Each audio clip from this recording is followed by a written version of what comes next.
What's up, Grandstand Bettors? Thursday Night Football, Amazon Prime. Got a good one here in the NFC West. What do we got? We have 49ers and Seahawks. This one should be not bad. It shouldn't be too bad tonight. The Seahawks, though, I mentioned in the free pick video that went out last night. I don't think they're frauds, but they are definitely coming back down to earth. And we'll see if they can step up and maybe steal one at Lumen Field tonight. Welcome on in, friends. Al, how you doing? Rodon to the Yankees. The Yankees always get whoever they want. But the Guardians did get a nice pickup in a bat this offseason. So, hey, maybe something will happen there. But just one. We need more. We need more. All right, guys. It's NFL Thursday night. Welcome in. If you're just coming in, smash that like button if you could. It should be a good night of football. I'm looking forward to it, and hopefully we'll get some action. I'll be honest with you here, though. We went extremely low betting this game. In fact, most of our card tonight is NBA and NHL. We only have two bets, two player props in this one, and one college basketball on the night. So it's gonna be interesting to see how this game plays out. With Purdy maybe not really knowing if he was going to play. I think he's good to go, though. I didn't see anything on the inactive. Didn't want to get into it too much and take anything, especially on the San Francisco side. I know I'm a little blurry right now. Let me try to fix that, guys. Let me try to fix that. Hopefully I can fix that for you guys. I don't know why I'm so blurry. Let's see. I'll try to fix that. I will try to fix that, and we will get a little bit better of a telecast going. But yeah, I didn't want to take too much. On the San Francisco side of things because, in all honesty, that's just not going to be a good look if Purdy that goes down, and then I'm locked in on some receiving yards or some over-unders. So yeah. Drunken Boxy, man, what's up? 49ers better win, but they're going to probably lose. Okay, we'll see. What the line close at? Let me take a look at what the line is right now. Let's see here. 3. Okay, so it did go Seattle's way a little bit. It did go Seattle's way. Interesting. All right, so we're just moments away for a kickoff here on Thursday Night Football.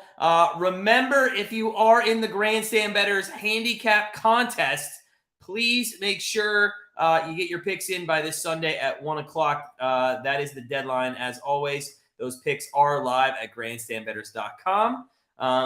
Also, we have, and I want to get the number of people right. We have our Capital One Bowl Mania contest. And right now, we have, what do we have? We got 22 people in. So we're a fourth of the way to 100, or a fifth, almost a fourth of the way to 100.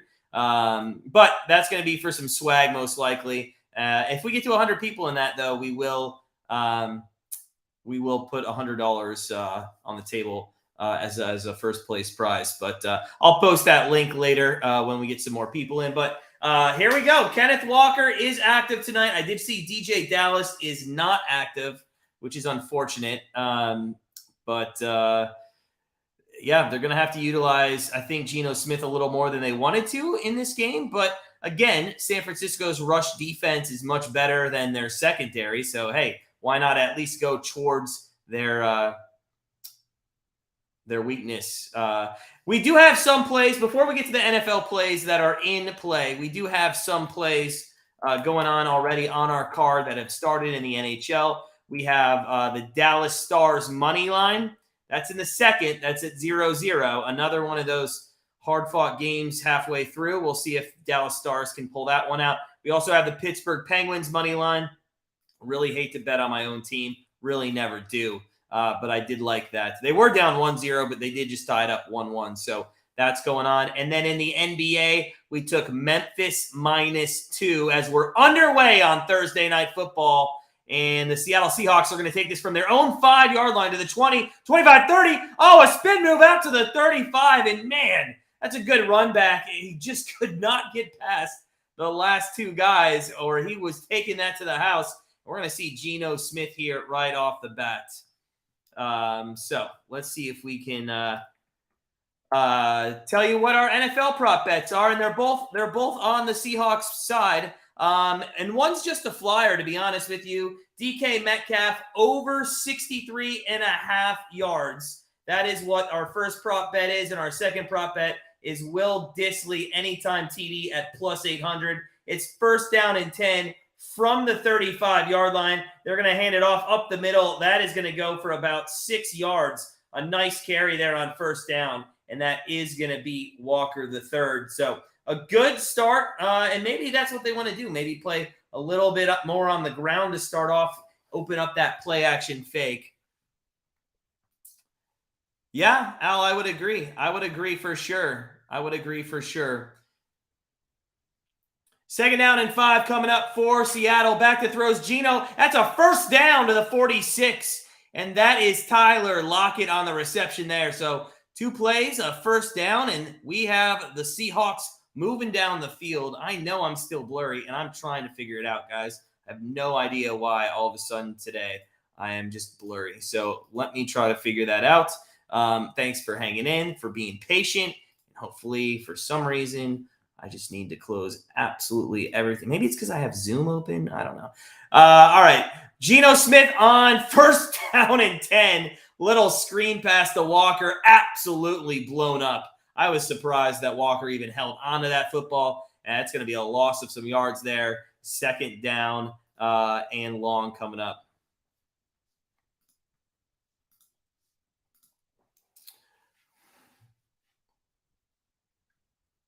Oh, that's all good. Cool. Hey, appreciate the support, man. Appreciate the support. Also, the free pick we do have today is we took Dissly over 14.5 yards. He's averaging about 2 catches per game on the year with about 9 yards per catch. I think that's just too low of a number. We did take him anytime touchdown. That was a little flyer. You could hit that all in one if you wanted to. Oh, Geno Smith. It was intended for Font. The other tight end almost throws an interception, and Greenlaw's got to be just beside himself that he could not get that. That should have been an interception, and there was a lot of room in front of Greenlaw there to maybe get a pick 6, but you got to make that catch. Oh, man. And I'm not sure what Geno Smith saw there. If it was, to be honest, just a good closeout by the San Francisco secondary. So I guess he's kind of mad at Font. He wanted him to go across the middle instead of a little less vertical there. It is third down and 13 for the Seahawks from the 42-yard line. He's in the gun is Smith. He's got 3 wideouts, 2 to the left, 1 to the right. Back to throw is Smith, and it's going to be incomplete. And I just don't think they're here. They're on the same page that Smith is. His wideouts just not on the same page that Smith is. So that is going to be a punt formation coming up for the Seahawks.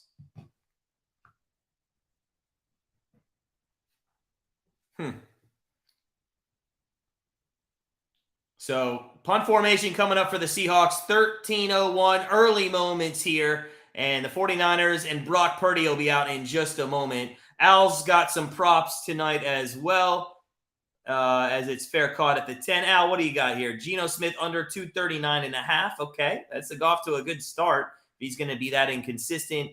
Little over 3.5 receptions. Walker over 7.5 receiving yards. Unfortunately, that took a step back for you. I think it's now probably at 10.5. Juzezik, if I can't say his name, Kyle, over 6.5 receiving yards. I do like that one. And an anytime TD for Purdy. You know, I went back and forth, Al, on that one. Honestly, I went back and forth, and I was thinking to myself, you know, he had that touchdown last week. I bet you he's amped to do that again.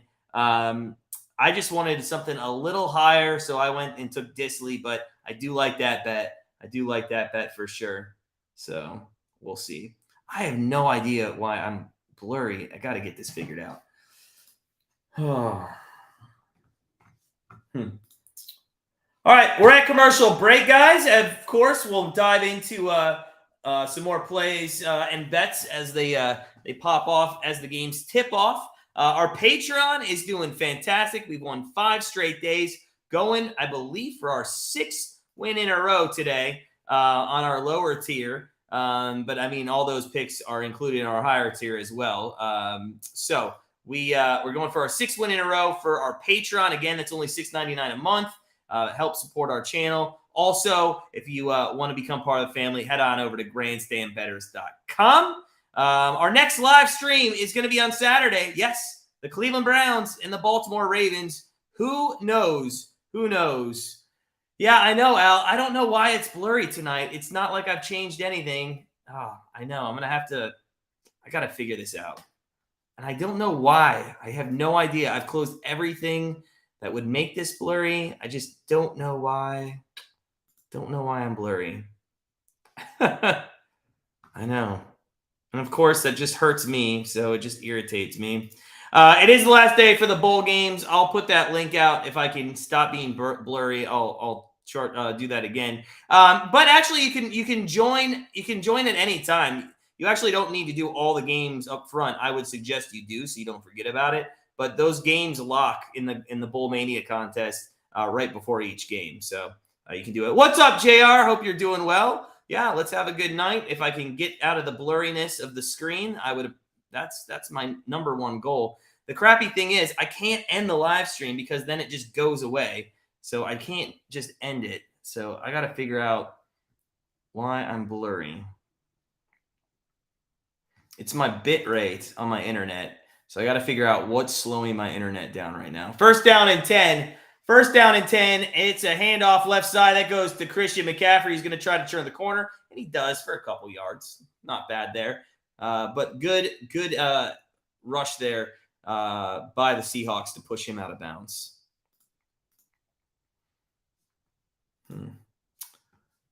What is causing my internet to be slowed down?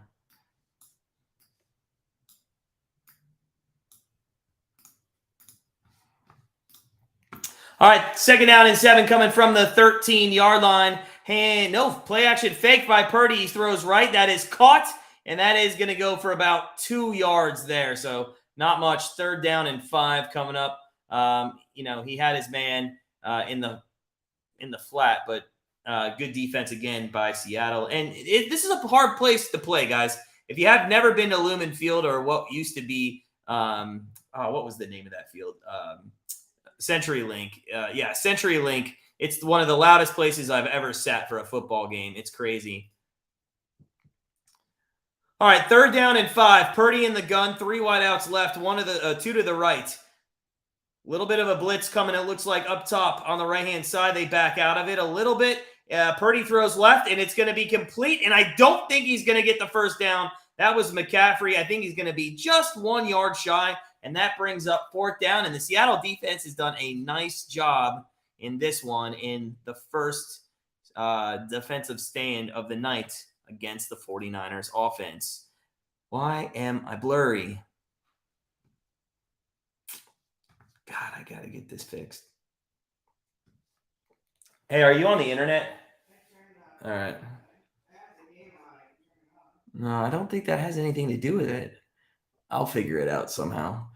4th down and 1. And there's going to be a fair catch at the 35-yard line. So the first 2 series, Seahawks are going to be starting from about their own 35-yard line, and hopefully that's going to come to some fruition of some sort for them. We'll be at a commercial break here in just a moment. Just a reminder, guys, to make sure you smash that like button if you could. I will try to get the blurriness figured out. I promise. Oh, of course, the Washington Capitals just scored a goal, too. Damn. I really liked Dallas in that one tonight. All right. Why am I blurry? Let's figure this out.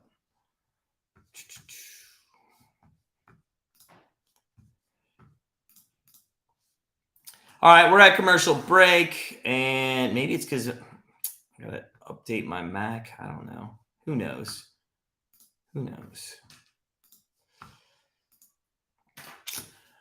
I hope you guys are having a great week so far, and it's a good weekend planned ahead. The Browns, there's going to be 3 games on Saturday. We're still going to send out our NFL Week 15 picks on Saturday. We just might do it a little bit early or maybe late Friday night. I'm not sure yet. I haven't figured it out, but we'll send out those plays coming up. And just a heads up, I know I mentioned that I was going to do probably not. Probably not. I wish it was that easy, Al. But so it's a Mac computer that doesn't really get dirty. Yeah. I know I was gonna do so. I know I said I was gonna do some college football bowl game predictions, and I got to be honest. So part of YouTube and the algorithm and that kind of stuff and growing is looking at whether it's worth your time. And I was looking at a lot of people that sent out bowl game predictions already, and nobody's watching those videos. So I don't think I will be doing any bowl game predictions until the semifinals.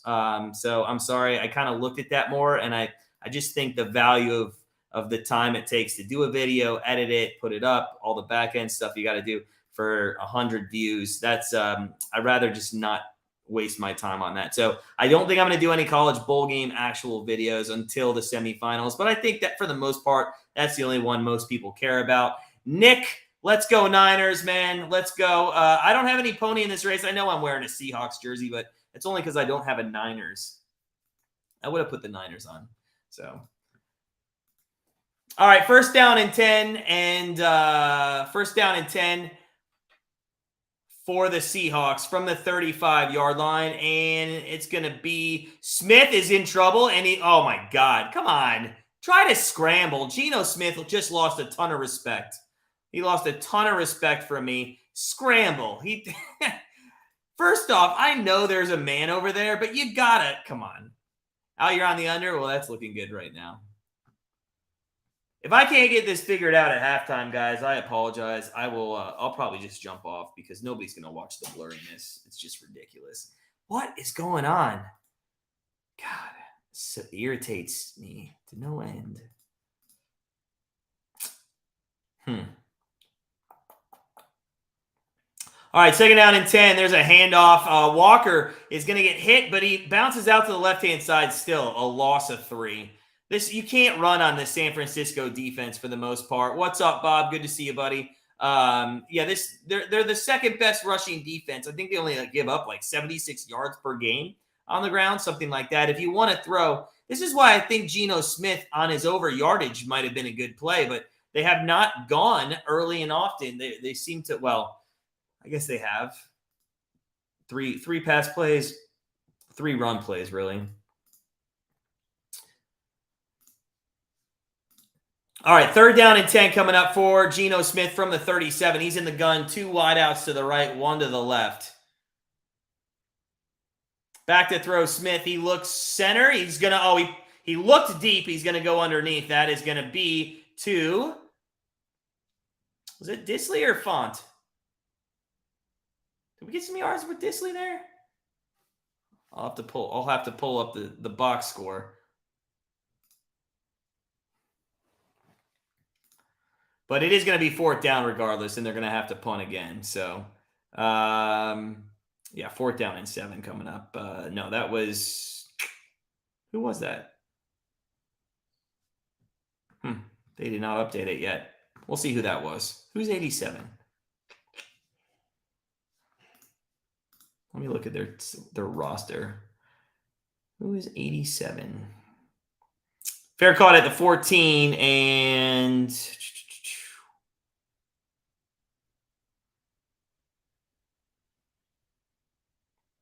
I'm trying to find 87. Where is 87? Oh, yeah, that was Font. Yeah, so that wasn't Disley, unfortunately. All right, we're at commercial break. And since nobody's in here, if you are in here, guys, why am I freezing? Okay. If you are in here, just bear with me. I'm going to go quiet because I'm going to try to figure out what's wrong with my telecast. All right. So just bear with me for a second.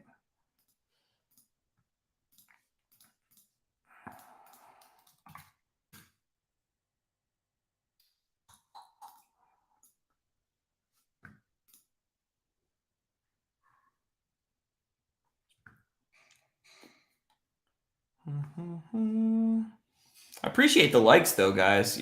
That's awesome for how bad this is right now. Why?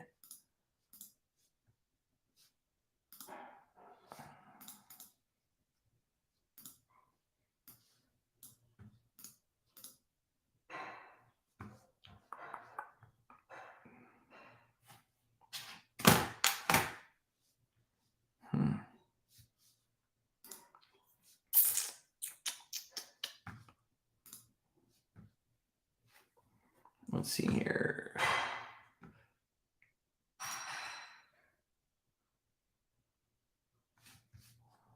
I'm going to try. There might be more of a delay, but I'm going to try a couple things.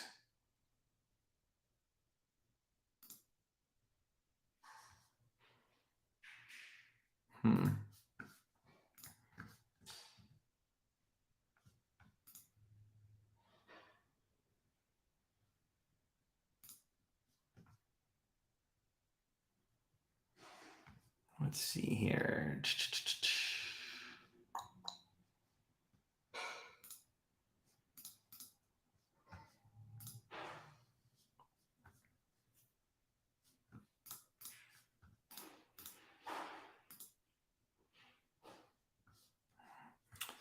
All right, I'm going to keep working on it. Well, we'll see if we can get it. We'll see if we can get it going.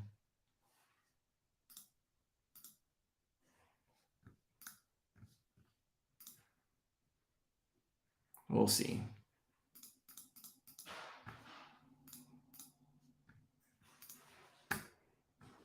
All right, first down and 10 for the 49ers. Back to throws Purdy. It's a underneath pass to McCaffrey, and that's going to go about 8 yards. I almost took McCaffrey's receiving prop. It was at like 37.5. I think he's going to go over that. So that might be something live if you can take that you might want to take.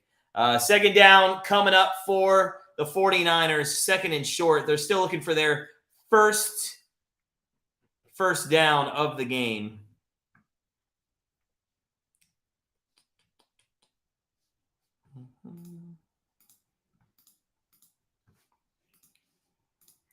So second down and 3 coming up from the 22-yard line for the 49ers.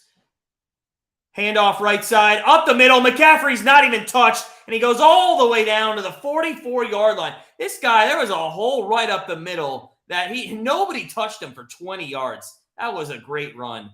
Great blocking up front there by the 49ers offensive line. He goes right side and then cuts right back up the middle. To be honest, I'm not sure why he cuts back to the inside. If he goes to the sideline, I think it's a touchdown. I think he outruns Diggs there. So I'm a little surprised he went back towards the middle. It is first and 10 for the 49ers from the 44-yard line. And we got Purdy under center. They're going to go right back to McCaffrey, who's going to be patient this time, and he's going to go fall forward for about 3.5 yards.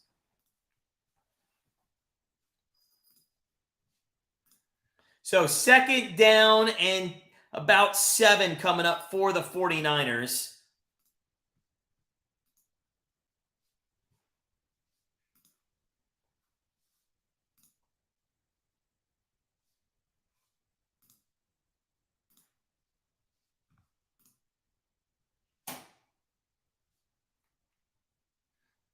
And we do have an injured man down. We have an injured man down at the moment. This irritates me so much.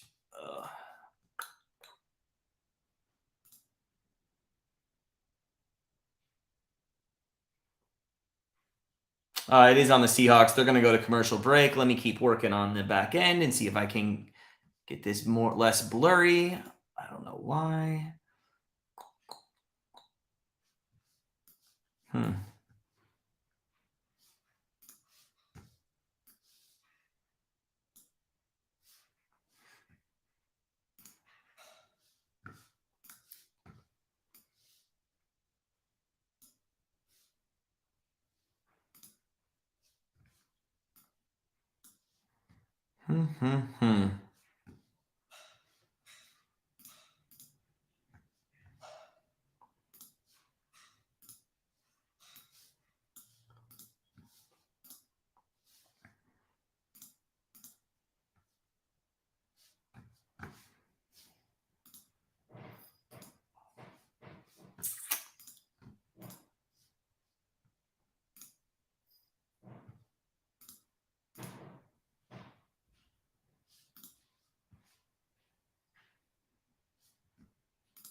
is it blurry?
All right, we're back. I still can't figure this out. I feel like this is not going to be a good night, but we'll keep working on it.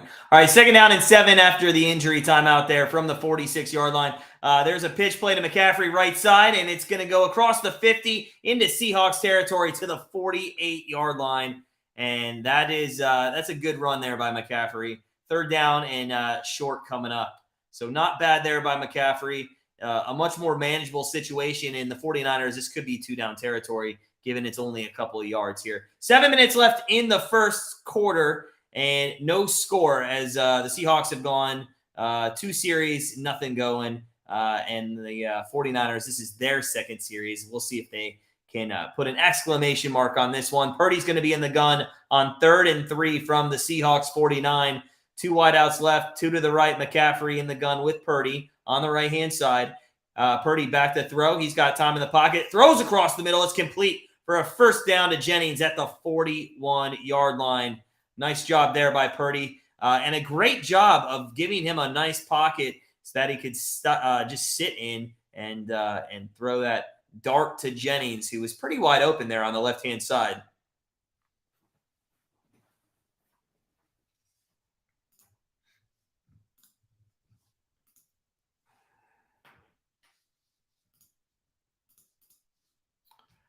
All right, 1st down and 10 from the 41-yard line, and Purdy is going to pitch it to the right to CMC, who runs and is not going to get anywhere. In fact, maybe a loss of half a yard there. So well done by, again, the Seahawks rush defense. There's been a couple holes, a couple big games for McCaffrey, but also there have been some good plays with that rush defense. It's going to be a long game. They're going to rush. I mean, this Seattle defense, 2nd worst rush defense in the entire NFL. So there's definitely going to be a lot of running with Christian McCaffrey, you would think. So we'll see how the rest of the game plays out, but you can tell that is a point of focus for the 49ers in this game so far. So 2nd down and 10 with 5:15 left in the first. Purdy back to throw. He pump fakes once, throws left. It's to McCaffrey. That's a 1st down just across the 31-yard line to about the 30, and he will keep this 49ers offense moving here. So good job by Purdy. In my free pick video, I mentioned that this was going to be a guy that could manage a game, although he hasn't been tested. And this is a hostile environment there up in Seattle. But for the most part, he's looked good, right? I don't think you can take away that he hasn't looked good.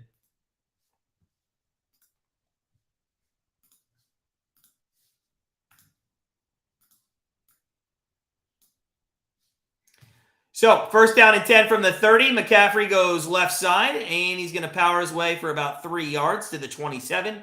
2nd down and 7 as the 49ers now easily within field goal range. But I think you got to be honest, they're probably looking to put this one in the end zone. The big man from Seattle who was injured a couple minutes ago is getting carted, I think, back to the locker room. That is Moan. See what happens to him. Hard to see there. Maybe just rolled something. So 2nd down and 8 coming up for Purdy. He's going to throw. Oh, no, it's a double wide receiver screen up the middle. Wow. And Kittle is going to get a touchdown across the middle. That was a hell of a play call, and it was executed to perfection. Guys, that was it was a wide receiver double screen fake that allowed Kittle to go right up the middle, and it's going to give them a 7-0 lead over the Seattle Seahawks here in the pending this extra point if it's made. But that is a great play call. That's a fantastic play call. Wow. Such good. Why can't the Browns do that, guys? Like, why can't the Browns do that ever? The extra point is up and in, and that was fantastic. Just a great play call. You gotta love it. Yeah, just fantastic stuff. So Kittle does get the touchdown there. Nice. Love it. Absolutely love it. Oh, the Penguins took a 2-1 lead. Gotta like that. And we got our Patreon pick coming up at 9. And I don't know why I'm blurry. I can't figure this out, guys. So I might just do the whole game like this. And if you don't want to stick around, hey, listen, I understand. It's going to be lonely anyway because nobody that's new is going to join if it's blurry. So that sucks. But, God. At least it's not a Browns game. All right, Thursday night football here. 3:49 left. San Francisco on the board. Brock Purdy, a pass there to Kittle. Nice job. Good play call. And we'll see if Geno Smith now wants to start throwing to DK Metcalf. I don't think he's been targeted once in the early moments. And we need him over his yardage. That's one of our prop bets. So the 49ers looking for their 7th straight win coming into this one and basically to end the talk of the Seahawks even having a chance to win the NFC West.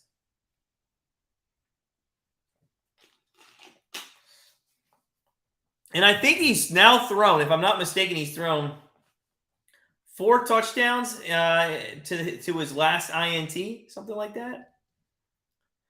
Seahawks taking this from the 5 to the 20, 25. They're going to start again near the 35-yard line. I mean, if they lose this game, it's not going to be because of where they're starting the football. I mean, they are literally starting the football past the 30-yard line each and every time. Twice off of a kickoff and once off of a punt. So,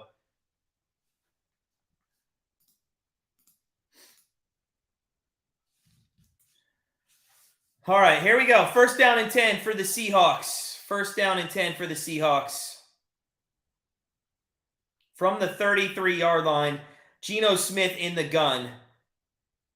It's going to be a handoff to Walker, and, okay, it's going to go for 2 yards. I'm interested to see how long they stick with the running game plan here because, in all honesty, it's just not going to work against this rush defense. It's just not going to work.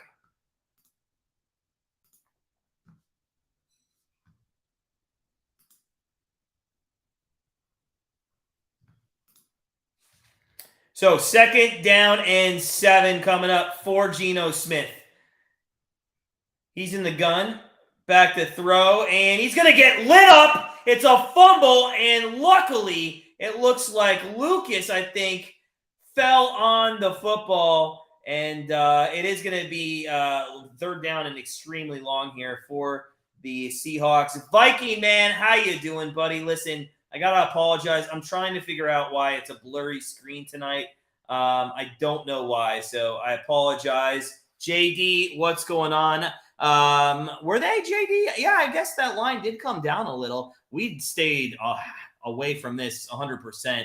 I don't trust Geno Smith, and I'm not going to take a rookie quarterback in prime time. Oh, my God. That's a backwards pass, by the way. No? I thought that was a backwards pass. If it was, maybe it was tipped. I don't know, but it was 4th down and 18, and Geno Smith in this offense look absolutely horrible. So bad, man. They look so bad tonight.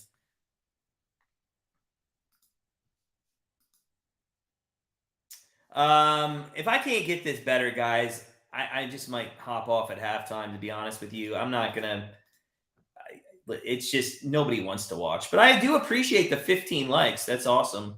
They did. Right now, Viking, you kind of think they do. But how are you going to throw a flag on that? It was totally bumped. So there's a fair catch there by the 49ers, and Blunt goes in and touches them. But I think he got pushed a little. Let's take a look at this. Well, he is super close. there's no need to get that close. I mean, yeah, they are going to call it, though. Wow, that's nuts. They did call it.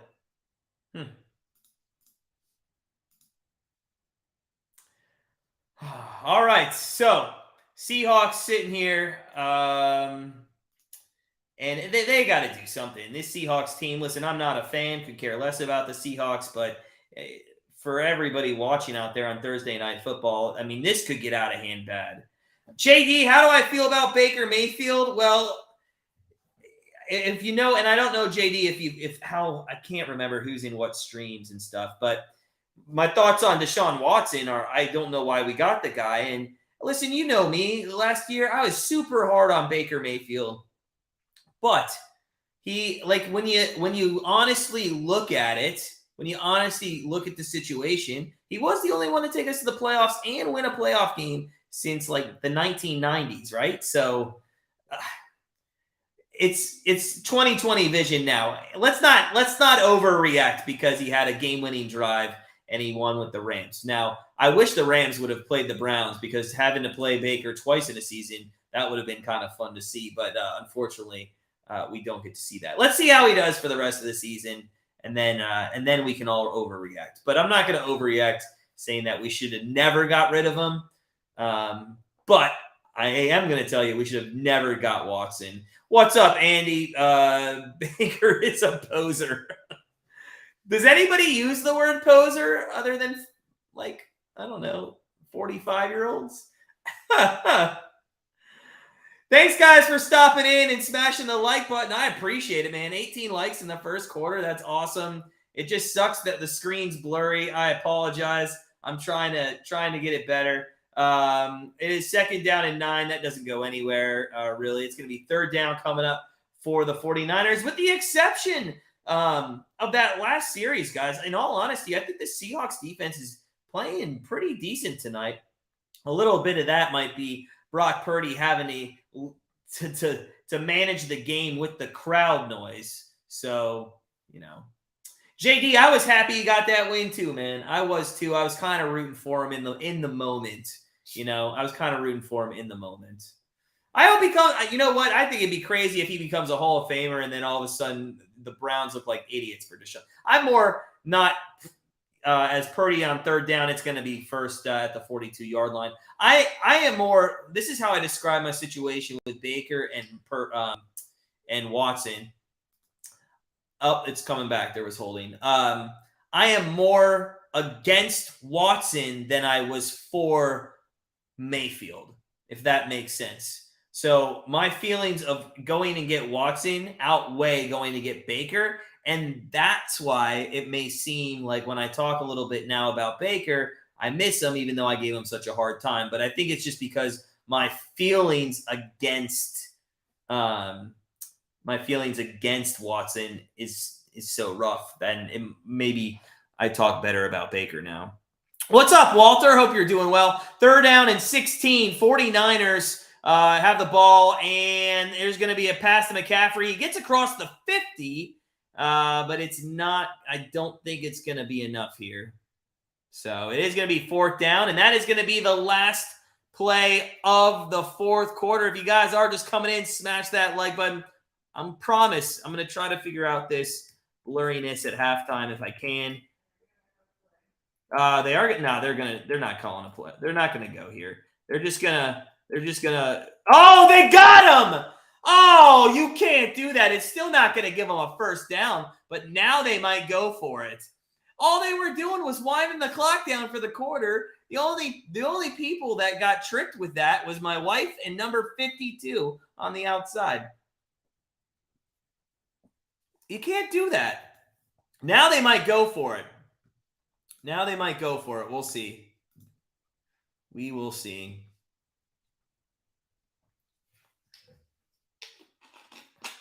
All right. Well, can you end a quarter on a penalty? I don't think you can, right? Or you can end a quarter, maybe not a half or the game. Let's see if this has to be an untimed down here. I don't think it does because it's on the defense. Well, no, I mean, we'll see. I'm going to turn this up. I can't hear this guy. No, they're going to wind the clock, and that is going to be the end of the first quarter. So the end of the first quarter comes to an end, and it's 7-0 San Francisco. Let me know, guys, what you think in the chat. How do you think the game's gone so far? To be honest, I like the speed of it. It's been very fast. But I do think the Seattle Seahawks have held ground. A lot of people might think that San Francisco, even with Purdy, would come out here and it'd be much better. But I think they've held ground. I think they've looked pretty good. And as long as until they just gave up that 5 yards. Well, it'll be interesting to see if San Francisco does go for this one. It'll be interesting to see how bad that penalty will cost them.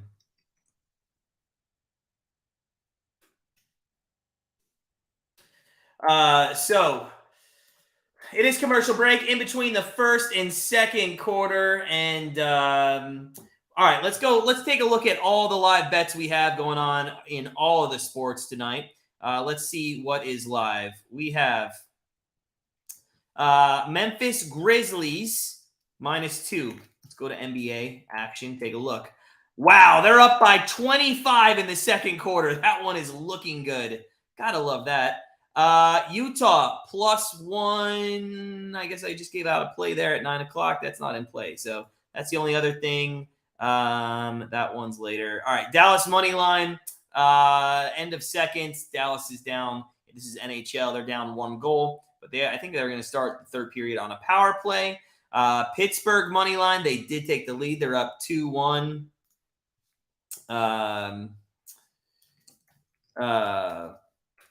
And then we do have a 9 o'clock. Should I be nice? I'm not going to be nice. It's our Patreon play, and I don't want to jinx it. We're going for 6 in a row on our Patreon play, and that starts, that game's at 9 o'clock. And then in the NFL, we got Disley anytime touchdown and Metcalf over 63.5 yards. Here's why I like the Metcalf prop at the moment. I know he has not had 1 yard or really 1 target, right, in this first quarter of the game. But why I love this is it looks like they're going to have to throw the football for the better part of the game, and you got to think he's going to get some looks. So I do like the prop bet still. I think there's a good chance that can hit. So, Grizzlies up 25. You got them parlayed with Vegas? Nice, man. Nice. When's Vegas play? Later tonight? Oh, they just started. All right. Good luck to you, man. Yeah, we have Memphis -2. And then, hopefully the Dallas Stars can come back in that game. Dallas, I know they've been bad on the road, the Stars. They haven't been great, but I did like them today against the Capitals. The Capitals, number 1, are coming off that great game where Ovechkin got his 800th, 801, I think. And I don't know.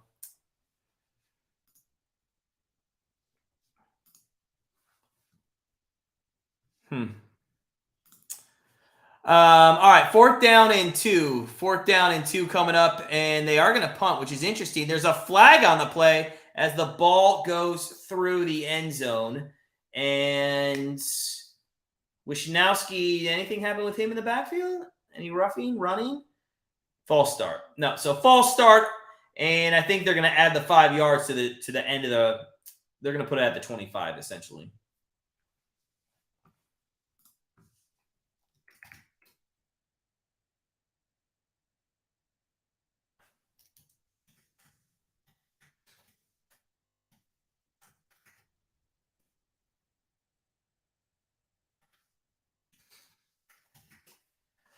All right. So, can Metcalf get some yards? Can Metcalf get some yards? We'll see. We'll see. Viking, you got it in reg, the Vegas Knights to win. Yeah. 1st down and 10. Back to throw. Smith looks left, and that was to Metcalf. But he is well guarded. And I think he was actually – it was either going to be intercepted or incomplete. And thank God it was incomplete for the Seahawks. I'm a little confused on how that isn't illegal contact. When they call the illegal contact sometimes on the defenders, that one was well past 5 yards. I just don't get that. 2nd down and 10 here. Smith is going to hand off up the middle, and I hate those plays on second. Now it's third. It was a good run, I guess. 4, maybe 5 yards, but just stupid. Just stupid. All right, 3rd down coming up for the Seahawks. They have 11 rushing yards on the night on what? I think 4 carries, so just under 3 yards per carry at the moment. 3rd down and 5. Smith in the gun. 2 wideouts on each side. He's back to throw. He looks right-hand side, throws into the flat. That's caught, and it is going to be not enough. You thought Homer was going to get enough for the 1st down, and maybe Homer Simpson with a bigger body there would push through those 2 guys, but not this Homer, and he's going to be at least a yard short, and the Seahawks are going to have to punt again, and we might be saying that a lot tonight. In fact, there was only one guy he really had to get through, but Greenlaw goes low on him and just stuffs him a yard shy. I see a flag here. I'm not sure if this is on the last play or maybe a false start that just happened.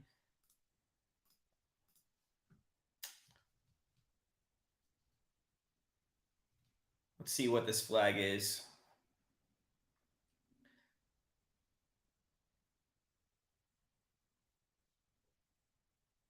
You know what I just realized with taunting on Metcalf?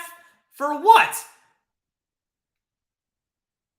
Oh, come on. This bullshit. I can't. Let him have some fun, guys. Let him have some fun. Like, who cares? I can't stand this. See, not only is it a stupid penalty to take, okay, it's a stupid penalty for him to take anyways, but, like, come on. Really? All right.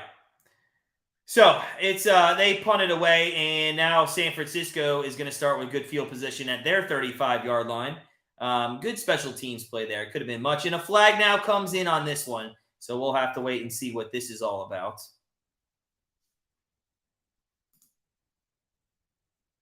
So 13:21 left here, guys. Welcome on in. Appreciate the help. Sorry about the fuzziness. I asked somebody, and I guess everything else is pretty clear. It's just the camera, which I don't understand. Viking. Yeah, man, to be honest, I haven't dived into much. I was going to do that tomorrow and Saturday. Thoughts overall, I'm glad we saw Argentina and France as we go to commercial break, so good segue there, sir. I'll tell you this. You know, if you've watched any of the live streams, Ian, my buddy, my colleague there across the, I know, Al, I just hate it. I hate it. Anyways, thank you, Al. Yes, you're right. You're a man of wisdom. Who cares, right? But the World Cup, Argentina, like Messi, you got Messi and you have Mbappe, and France won it last year. And the world, like I talked to Ian probably a half an hour before we get on air for our World Cup streams, and then an hour sometimes after we're off air. And, you know, one of his points is when I ask him, like, who do you want to win? And he's like, you know, to be honest, France just won it, and it'd be nice to see kind of Messi end his career, if you will, internationally with a World Cup win. And I get that. I think, you know, it's kind of like the Derek Jeter way to go out. You know, if anybody remembers, you know, Jeter, it took a lot of stuff to happen in like the bottom of the 9th inning against, I think it was the Orioles. But Jeter found himself up and hit an RBI, you know, walk-off single. And I think that's somewhat of a, you know, a similarity of how Messi winning the World Cup would be. I mean, the World Cup's much better than a single and an RBI, but in that kind of fashion where you walk off the field and that's kind of it internationally for you. Viking, what do you think everybody's expecting? You think everybody's expecting Argentina to win? So real quick, as we're getting back to football, one of the things Ian and I talked about was, and this is something I've been saying all for the last 2 weeks, Argentina's had a very diluted competition to get to the World Cup. They lost to Saudi Arabia. They're their group was Mexico and Poland, and Mexico with being the best team there. And then they got to play Australia, the Netherlands, and then they lucked out playing Croatia, not Brazil. So it's a little it's a little diluted, and France has had the better matches. England, and even though they played Morocco, they've had some better matches there. So I think France should be favored. I think they are slightly, but yeah. First down and 10 for the 49ers at the 20-yard line. It's going to be a rush by McCaffrey for about 5 yards. So, yeah, I mean, it'd be nice if he does, Viking. We'll see. We'll see how it plays out. But, yeah. Al, that's funny. I like it. I did not, but I did grow up on the antenna thing. I think that's what's so irritating. It just reminds me of like the antennas where you had to like get it perfect for like and then like your dog walk in, hit the TV stand and shake it again, and you'd have to go do it again. 2nd and 4 coming up. Purdy throws right side, complete, first down, and that's going to be out to the 45-yard line. I believe that's Ayuk who got that one. But yeah, guys, by the way, if you're waiting to watch some football on Sunday and you're up and you don't know what to do, I'm sure we'll talk some NFL. But at 9:45 a.m. Eastern time, we will be live streaming, Ian and I. We will be live streaming the World Cup final. And hey, this isn't official. This is not official. So I don't want to get ahead of myself, as first down and 10's coming up from the 46-yard line. And it's going to be a handoff up the middle to McCaffrey to the 50. But I think I've had some good feedback with Ian, and I've been looking for somebody to that I know, and that my partner in crime who's leaving Grandstand Bettors, he just didn't have the personality, to be honest, to be on live streams anyway. But I think I'm going to have Ian, and I think he's going to be up for this, but I'm going to try to integrate Ian into some American football telecasts next year, or some live streams next year for sure. Not as an expert of any sort, but he has some great dry humor. He can keep a conversation going, and it allows me not to have to talk the whole time, over 3.5 hours. So I think that might be cool. What do you guys think about maybe having another guy with me? Russ did it that one time earlier this season. I thought it went really well. So I am looking to have maybe some colleagues of mine, or some people of mine that I trust a lot, to come on these live streams. And I think it'd be fun. First down and 18 from the 37-yard line. Purdy's in the gun here, and he throws across the middle. That's caught. That goes to, I believe, Kittle to the 48-yard line. And so it's going to be a gain of some 6 or 7. So 2nd down and 10 or 11 coming up. Let's see if we can do it. Yeah, Al. Yeah, he's a good guy, man. He's a good guy. It's crazy. You've probably heard the story, but I'll just repeat it. I mean, this guy, I was a cruise director. He worked as an art auctioneer. His wife at the moment worked in the shops on the cruise line. That's how we met. We met on a cruise ship. We were all working there, and that was back in like 2007. Stayed in touch. 3 years ago, I found out he was doing soccer betting, and I was, I had just started Grandstand Bettors, as it's incomplete on 2nd and 9. So it's going to be 3rd and 9 coming up for Purdy and the 49ers. And then we just have been trying to find a way to integrate ourselves. It's kind of funny. He had a partner that didn't do anything with him. I had a partner that wasn't what I expected. And so now we end up being partnerless. And I think there's an opportunity for us to work together. So I am looking forward to that. He won't do any American sports betting, but I think he'll help me out in the live streams for sure. 3rd down and 9 coming up from the 47. And back to throw is Purdy, and it is incomplete. I'm not really sure. I'd have to see this from a different angle, because it looked like maybe Purdy, it looked kind of right there for Ayuk, but maybe it was just a little off. I mean, it was a little to the right of him, but maybe they just weren't on the same page. I don't know what happened there. It's interesting. But again, Seattle forces another punt. And there's going to be an opportunity for the Seahawks to continue to keep this a one-score game, if not tied up themselves. The under's looking really good. By the way, guys, I just popped over. Dallas Stars are up 2-1, 3 minutes into the third. I don't know what happened there, but I love it. Absolutely love it. We are now in play. Not yet. It hasn't started. Yet. I'll give it out when it starts. But yeah, there. Nice 2 goals there. All right, we're going to commercial break. Let's check out the NBA. Memphis is almost doubled up Milwaukee. It's 66-37. 66-37. That is absolutely crazy. That is nuts. Wow. 66-37, and that's not even at halftime yet. The only thing I hate about that, in all honesty, is when it comes down to the NBA, that's not even that's almost a 30-point lead. Well, didn't the Celtics lose a 20-point lead to the Lakers a couple days ago? I mean, in basketball, it seems like a 20-point lead is essentially the same as like 3 points in the NFL, in all honesty. And that's why I'm not a huge fan of it, personally. So I do have a college basketball. Let me see if that started. I don't think so, because it's in the Seattle game.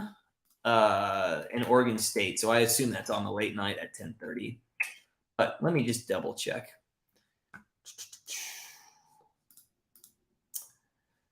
Hope everybody's having a great week, guys. Thanks for joining in for Thursday Night Football. We are going to be back here Saturday at 4:30 for Cleveland Browns and Baltimore Ravens. And if you are, let's say you're a Browns fan or you're not a Browns fan, in the chat, what do you think the Browns need to do this week, or what do you think Deshaun Watson needs to do to show any signs that he's going to be able to be a worth the contract we gave him? In the chat, I'd love to know. What do you think he's going to have to do to prove this year that he's worth the contract that he signed before the season started? I'd love to know your thoughts, guys. We talk about Baker Mayfield kind of there at the start, but I want to know your thoughts on Watson. I mean, do you think this guy's ever going to be worth that contract? Honestly, in the MLB, if you want to take the equivalent of contracts, not the equivalent monetary-wise, but if you want to take the equivalent contractually, basically, like giving him that contract is like Aaron Judge's contract, which means you got to win us like 1 or 2 Super Bowls. I mean, that's what I would say he has to do to be worth his money. Which is funny because nobody will be able to do that in Cleveland. First down and 10 for the Seahawks. They're going to hand off again, and it's not going to go anywhere. Well, they're just going to spend all first half figuring out that running the football on the second best rushing defense isn't something you can do. Now, if the Seahawks would have watched the free pick video last night, they would have known you can't do it. But no, they come out here. They don't subscribe to Grandstand Bettors, and they literally just are doing what they can't do. That's what I'm saying, Al. I agree 100%. Do you like do you think that's a good comparison? Like, the money he got was essentially what the Yankees did with Judge. Also, on a side note, contracts like that are 9 years long, never work out in the NFL. There's a catch across the 34-yard line by Metcalf. There you go, sir. All right, we got 14 out of the we just need 50 more yards for him. Let's go. Come on. But yeah, contracts, in my opinion, that are extremely long like that do not work out in baseball. I think we saw that with Pujols. I think we saw that with A-Rod, but then he changed teams. Yeah, I think what ends up happening, especially age-wise, it's different when you're 25 and you get that contract. First down and 10. That's the Metcalf. He's going to get another 13, 14 yards. That's what I'm talking about. 2 for about 28. Don't get a taunting penalty. What are you doing? Settle the – if he gets kicked out of this game, I am going to be pissed if that's how we lose that prop bet. Settle down. You're down 7-0. Just settle down. God. But yeah, when you're like, I don't understand these teams giving these 30-plus people like 9 to 10 years. 9 to 10 years. Billy, hey, what's up, buddy? It's been decent so far. Seattle's holding their own. And it is going to be Geno Smith back to throw. He goes to Metcalf again. This time, oh my God, there's going to be a fight that breaks out between Metcalf and this secondary. Either that or Metcalf's going to get pissed and go off. I would rather have the latter for sure, as it would help us hit our prop bet. He's got 2 for 26. So what do we need? We need 38 yards. 38 more yards for Metcalf. Let's get it.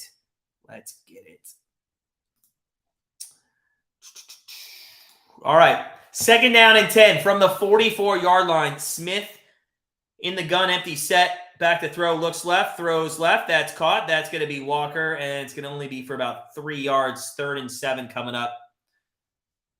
Right around the 47-yard line. So 8:23 left to go in this game. In the first half.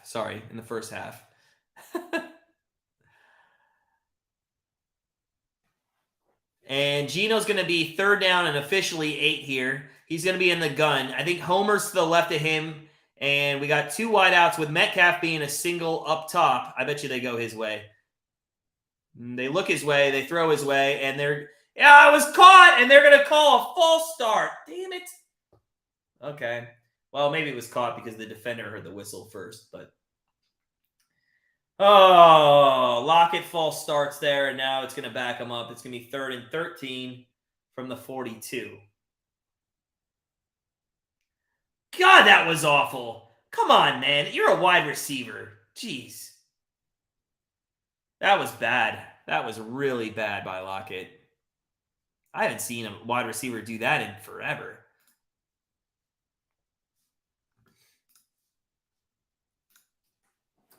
All right, 3rd down and 13 coming up. Smith, same formation here, except now they got another guy that's out of the backfield. Smith's going to step up. He's going to pump fake. He's going to run it. He's at the 50. He's got a 1st down to the 40-yard line. That should be an extra flag there. I don't know if it's going to be, but we will see. But the Seahawks are now 1st down and 10. And a nice job by Smith to run for that 1st down. And also just an honorable mention to Noah Fant there, who was the extra blocker who goes out for a pass. And he really pulls the guy off that allows Smith to get the 1st down. How's that not a flag? He's out of bounds and then gets thrown to the ground. I cannot believe that was not a flag. That's crazy to me. If that's Tom Brady, somebody's getting thrown out of the NFL. 1st down and 10, handoff up the middle. That might be the best run of the night for almost 7 yards by Walker. And now because they've kind of thrown in some passing here, that does open up the rush game just a little bit. Maybe they can get something going. He's out of bounds. Listen, I'm not saying it's a dangerous play or anything, but that's ridiculous. Like the inconsistency around sports and refs and umpires just boggles my mind. I just don't get it. All right, 2nd down and 5 from the 34-yard line of the 49ers. Geno Smith back to throw, throws left. That's caught, and that is going to be, I believe, Font for a 1st down out to the 8-yard line. Why can't Disley be in? Has he even been in? I know he's not in a ton of snaps. It's like 30% of snaps that he's in. But I just have not seen him out there.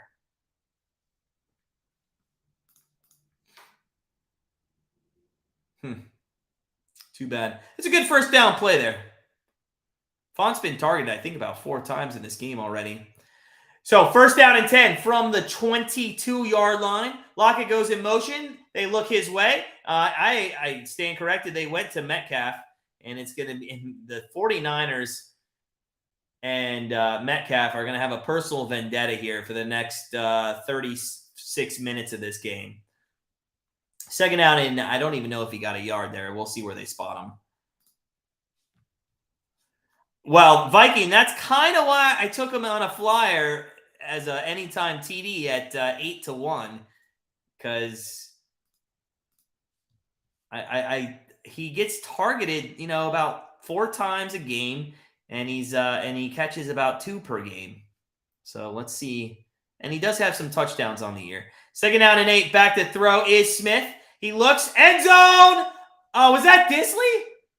No, I don't think so. No, never mind. At first that was, and then I saw the hair. God, that would have been awesome, right? That would have hit the free pick. That would have hit the touchdown. I do see him in, though. 89 is in there to the right. He was covered. Geno Smith's got to be a little careful here. There's been a couple throws tonight that it's looked like he has not been where he needs to be. It's going to be 3rd down and 8 from the 20-yard line. 4 wide out. Smith back to throw. Throws it, and that's into the ground. And we're just going to get I believe, a field goal attempt coming up for. Just going to get a field goal attempt coming up for the Seahawks here.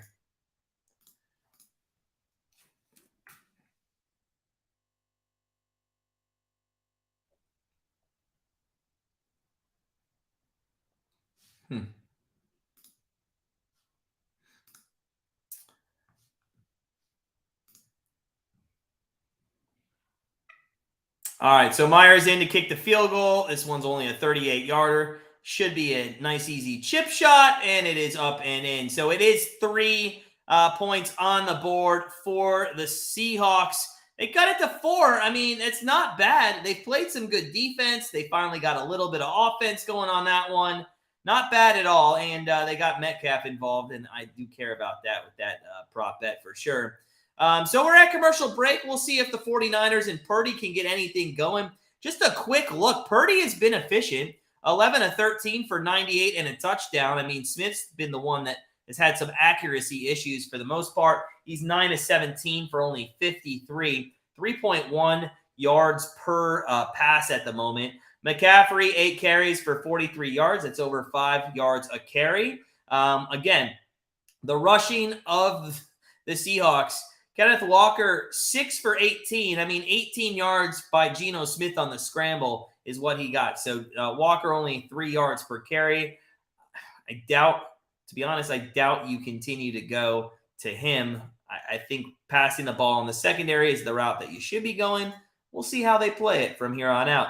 All right, let's go around to what we have in play. Memphis, -2 in the NBA. They are up 70-41 at halftime. We kind of teased or gave out a play by accident there, but Utah +1 is underway. That's on our card tonight. They have an early 9-4 lead over the Pelicans. I almost did it again. I can't give that one out. Is that one in play? Let me see if that's in play. Yeah, that's in play, I believe. So I can give that. I have a prop bet in the Utah game. I have Kelly Olynyk. I have him over, what is it? It's over points. 11.5 points, 0 points. But again, that one just started. Pittsburgh Penguins money line is in play at the moment. They might have just scored again. It's 3-1. 3-1 there. We have Dallas Stars money line. They're up 2-1 with 10 minutes left there. They just please hang on to that lead. And then we have one more, and I don't think it's started yet. I don't know what's going on in the game. Did it start? Oh, it did start. Okay. Sabres Avs over 6.5. It is our Patreon pick. I'll say it now that it's live. 0-0, 6 minutes into the game. But I think we have an Avs power play coming up. So I'm going to keep an eye on that for sure, because that would give us 6 straight days of winners for our Patreon people. Yeah, Andy, no Deebo Samuel for the 49ers. He said that he might come back for the playoffs. We'll see. Under 2 shoulders dislocated. That's great, Andy. I love it. That's good stuff, buddy. Well, I hope he can get 12 points in the game before he does that. I hope he can get 12 points in the game before he does that. All right, 1st down and 10 coming up after the kickoff for the 49ers. And Christian McCaffrey, man, it's a good trade. It's a good trade that the 49ers got with this guy. Oh, Billy, yeah, that was Ovechkin, man. That was Ovechkin. Yeah, he got a hat trick, and he's almost going to be the second most leading goal scorer in the league. I think he's got Gordie Howe's at 801, and I think one more for Ovechkin would pass him. Purdy back to throw on first down and 10. It's incomplete. A great defensive play by the secondary there. So second down and 10 coming up. But yeah, that was a great game, Billy. Yeah, that was awesome in Chicago. I think it was in Chicago where they played. They can. Al's right. They can win. Oh, the Pens do that, man. For years, the Pens in the third period used to be the team that scored the most. But this year, they've given up a ton of third period goals. In fact, they were up they were up 4-1 against the Bruins earlier this year, and then lost in overtime 5-4. And that was going into the third period. There's an offsides flag here as Purdy's going to run it. So I don't know if they're going to take the penalty. They probably take the penalty here in this situation. But yeah, the Pens, they've had such an up and down season. If anybody does follow hockey, the Penguins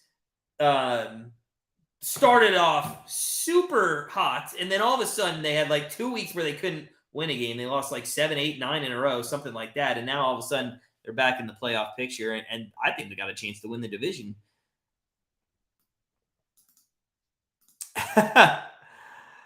When obviously you're talking about the one that was a few years ago where the Jimmy G and that Super Bowl, but then also the one where the lights went out against the Baltimore Ravens, right? I think that was the other one. Second down and 5 from the 30. It's going to be a handoff to McCaffrey. He's going to go up the middle, and he's going to get stopped about 2 yards short. So 3rd and 2 coming up. Yeah, Billy, dude, hockey's fun. I love hockey, man. It's my favorite sport to watch, favorite sport to bet on. And not if the Sabres and the Avs can't put... Oh, Buffalo did just score. It's 1-0. There's one goal. Let's go. Let's go. We can get it.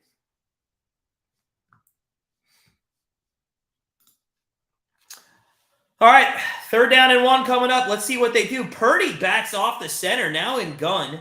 He's got Ayuk down on the left-hand side with McCaffrey to his right. He's going to hand off to McCaffrey, and that's going to be enough, about 3 yards more than he needed. But it will be a first down for the 49ers with 3:20 coming up in this first half.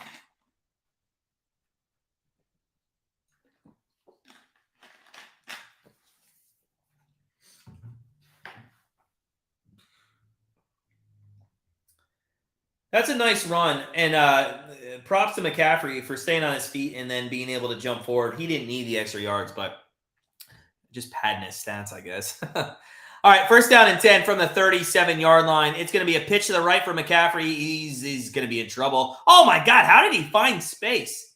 He finds enough space. He only gets about a yard, but it looked like just a wall of Seattle Seahawks players. The defense was there to stop him, and he just scooted through, so that's amazing. Hands off to him. For sure.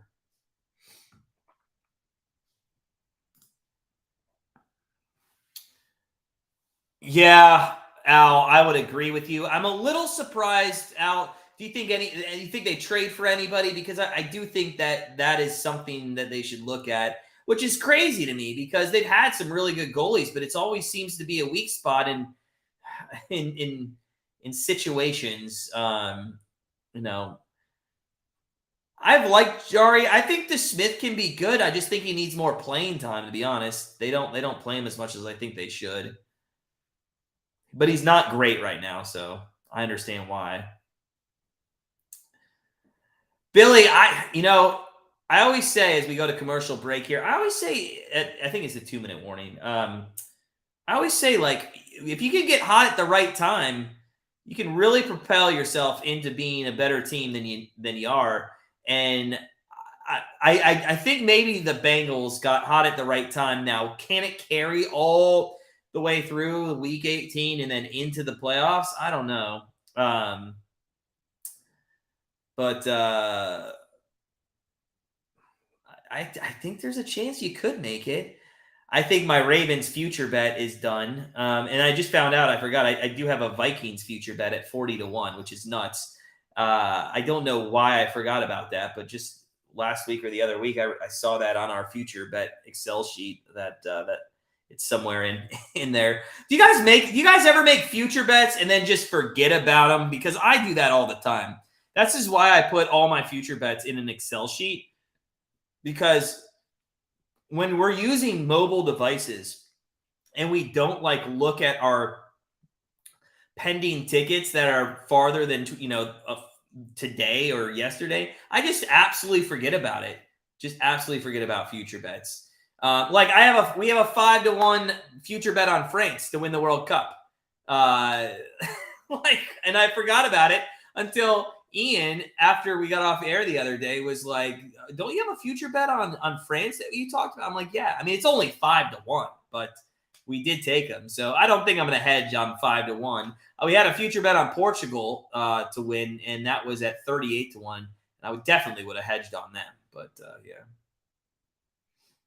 yeah. Al, that's why well, I mean, hey, sometimes it's good. I mean, there's been times, I think it was a couple years ago, where I made a future bet on, I want to say it was baseball. I had the winner. I know it was college basketball last year. Let me pull it up. I had Texas Tech, right? What was that? Yeah. No, Kansas. I had Kansas at 15-1. Texas Tech was the year before, and I think I had that one too. But anyways, yeah, we had Kansas last year at 15-1.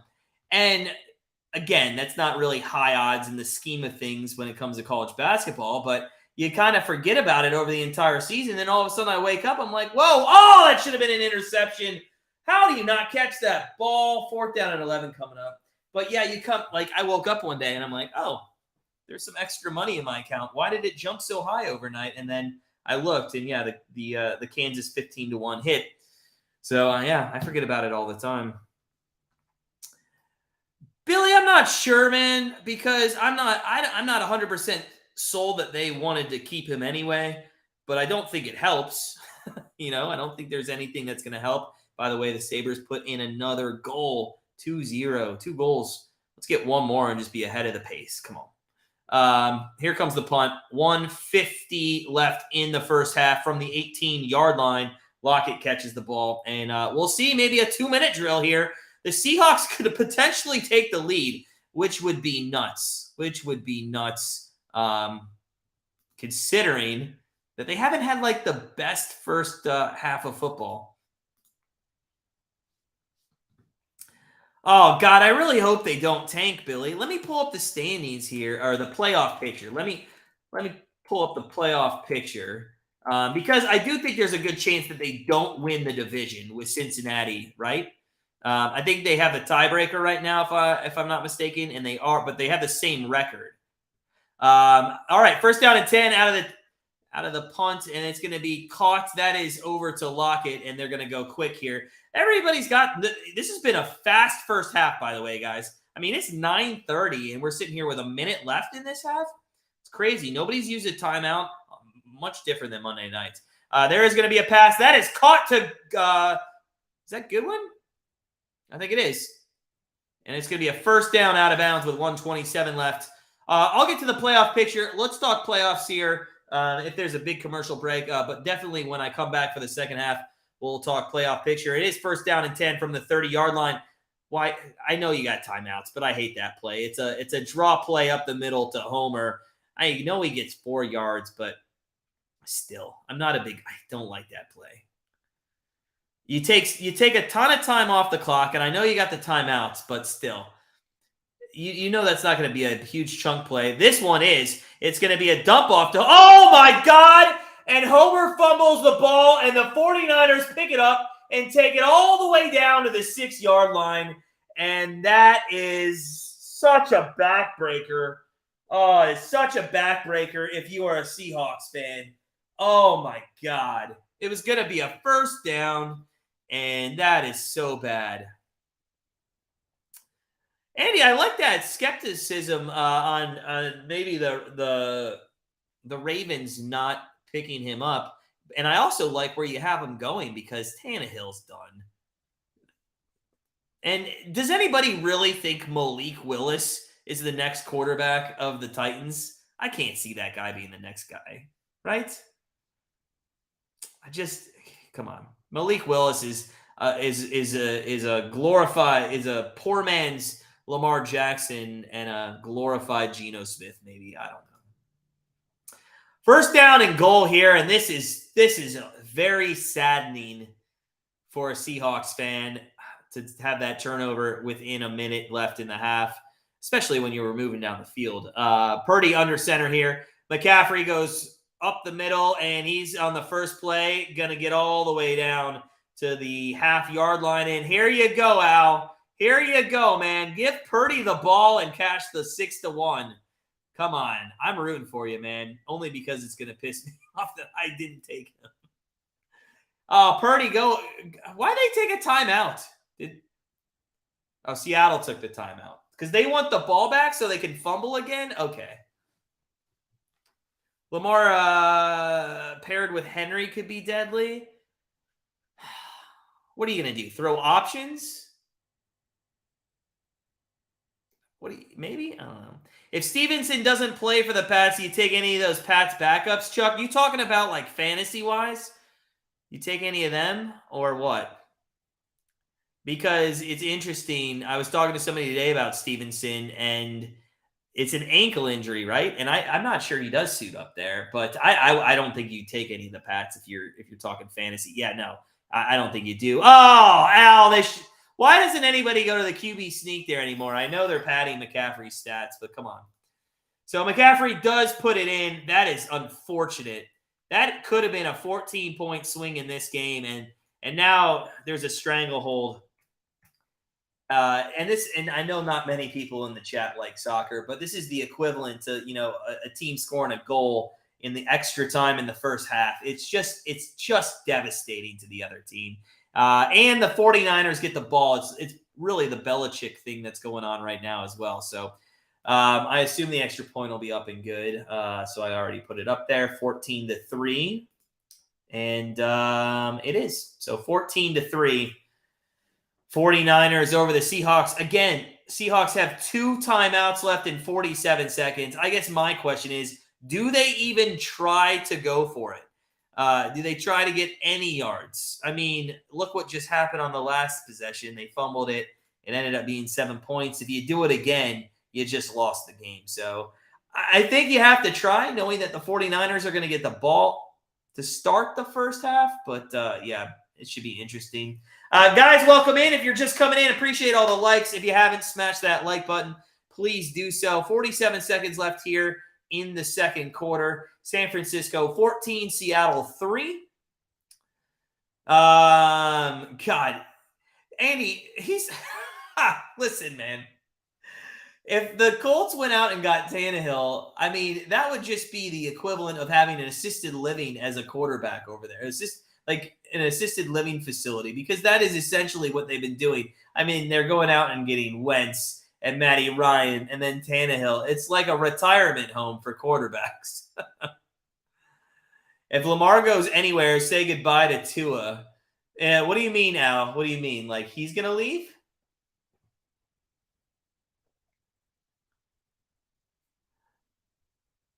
All right, back to receive this kick. Let's see if they can get another. That's a short kick, taken at the 10, 20, 25, 30. And for the third time, they're going to start across the 30-yard line on a kickoff with 42 seconds left. All right, so you need about 35 yards here to give your kicker a chance. So I think maybe you go for it with you got 2, right? You got 2 timeouts. You got plenty of time. You think he's gonna Al? You're saying Lamar's gonna go to the Dolphins? Really? God, could you imagine with Tyreek and Waddle there? So 1st down and 10 from the 30-yard line, and Geno and them are going for it. These almost was a fumble, and Metcalf Did he bring that? There's a flag. It's offensive pass interference. There, I knew it when I saw it. I was just excited because it was going to be a huge gain for Metcalf. But that is going to be on Metcalf. It's going to be offensive pass interference. By the way, do you see the chippiness that the 49ers have on the sideline for Metcalf right now after that taunt? Damn, that sucks. Ward has been playing Metcalf well, and damn. He grabs the shirt a little bit. He does. I don't think he needed to grab the shirt. Maybe he did.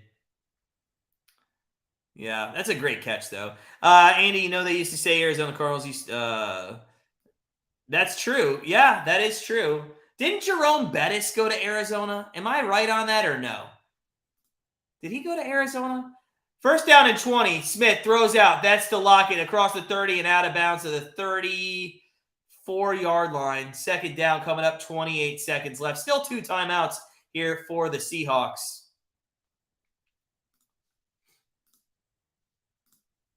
So 2nd and 7 from the 33. Back to throw is Lockett. Throws left side. That's caught. That is going to need to be a timeout as it is inbounds. So Seahawks call a timeout. But it is, I believe, a first down. I think it's close to a first down. Nope. It'll be 3rd down and short coming up for the Seahawks. So 3rd and short.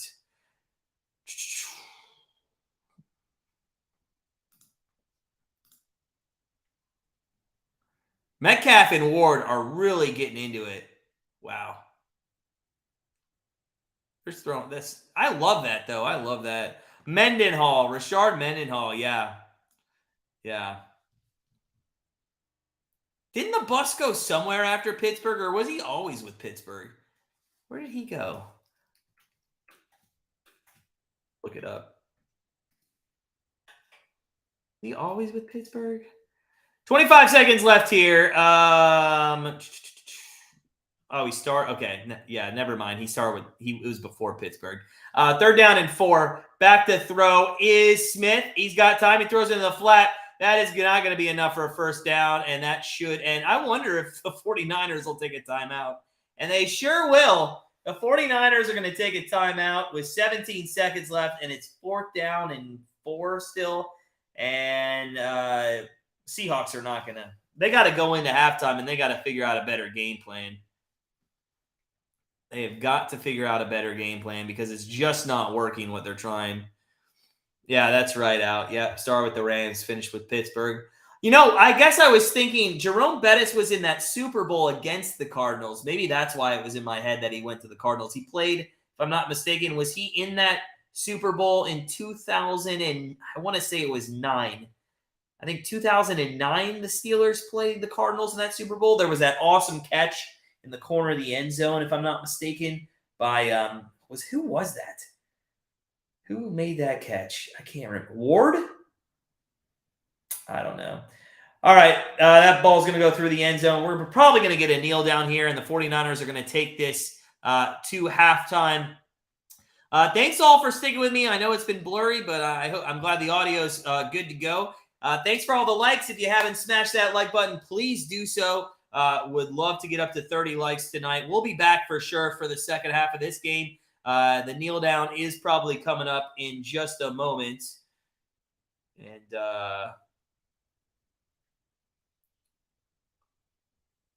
we will see what they do. They do nail it down. That is it. We are going to take a quick commercial break at halftime. I'm going to go get a snack, fill up our Yahtzee shaker as always, and we will be back for the second half. So we'll see you guys soon. Make sure you stay with us. And I doubt the blurriness is going to get fixed, but glad you could stick around, and we will see you right after the break.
All right, welcome back, guys. It is the start of the third quarter here.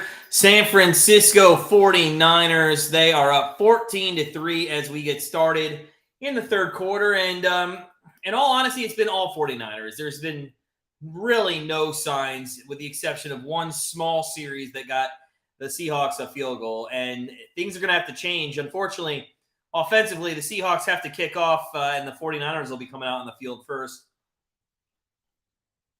Purdy started 11 for 11. Wow.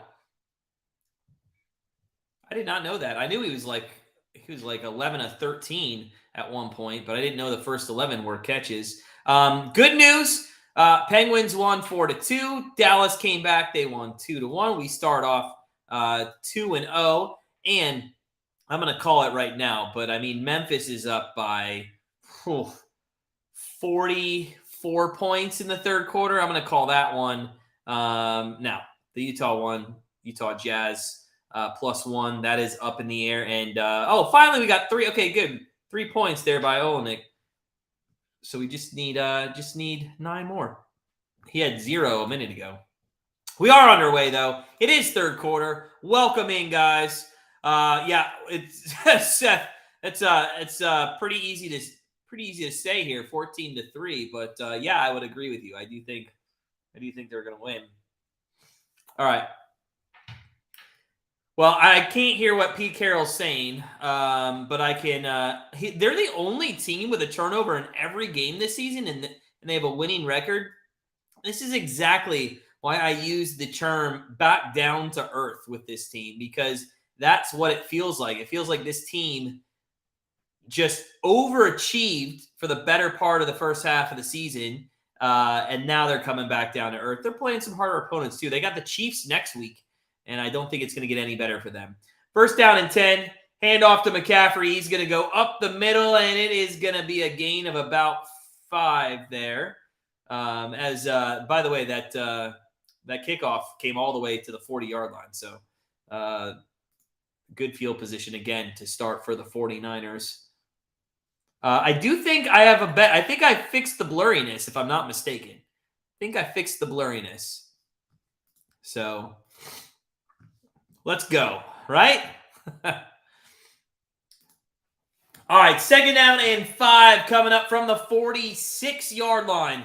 Purdy in the gun, 2 wideouts, one to the left, one to the right. McCaffrey, he's going into the flat. They might look at him. Nope, they're going to throw it across the middle. Is wide open is Kittle. Wide open, and that is going to be a touchdown for the 49ers. An absolute easy touchdown. And Brock Purdy's got to be pumped up. I mean, how could you not? But let's be fair. Like, I think any of us could have gone out there and thrown that ball to a receiver that is absolutely wide open. I mean, let's see what happens on this play. Kittle just gets lost. I don't know if he thought there was somebody behind him that was going to take Kittle, but just absolutely, there's no one around him. I think that's Irwin's mistake there, but who knows? Who knows? Oh, and the extra point is up, and it is good. And just like that, 21-3. And we talked about this in the waning moments of the first half. They were coming out to do that Belichick thing where they scored before the end of the half and the score to start the half. I mean, 14 points. What was a 7-3 game just got out of hand very quickly. And all that was really kicked off by Homer fumbling, as who knows, the Seahawks, if he doesn't fumble, they could go down and even take the lead there. If not, maybe get a field goal and you go into half at 7-6. And that's a huge turning point in this game for sure. So, oh man, we'll see. We'll see if the Seahawks can do anything. My only hope here is that is going to force Geno Smith and the Seahawks team to throw. And Metcalf, we have over 63.5 yards, and he's sitting at 28. So we just need 36 more yards for Metcalf in the second half. And if they have to pass, I mean, you got to think he's going to get a couple looks, right? A couple? We'll see. All right, we are at commercial break. Thanks for stopping in, folks. By the way, again, if you want to support our channel, one of the easiest and least costly ways to do it is head on over to our Patreon page. It is in the description. For 25 cents a day, you can get a play each and every day that's off of our card. We've won the last 5 days. We're going for number 6. It's in play. It's in play. Buffalo Sabres, Colorado Avs over 6.5 goals. It's 2 goals at the end of the first. We'll see if they can come out and score some goals there in the second in just a moment. Viking, that was the Roger Dorn-Olay coverage. And if you don't know what I'm talking about, guys, just watch Major League and you'll get that reference. But yeah, that was pretty bad. Pretty bad. Also, if you want to get in our College Bowl Mania, okay, our College Bowl Mania contest, and you can win some swag and maybe a cash prize if we can get some more people in here. But we do have, I think, 22 in there at the moment. It's 23 now. I'm going to put the link in the description. It's absolutely free. Join our group, and if you take first place, you can win. It starts tomorrow, so make sure you do that. So I just added it. I'll pin the comment to the top so you guys can see it.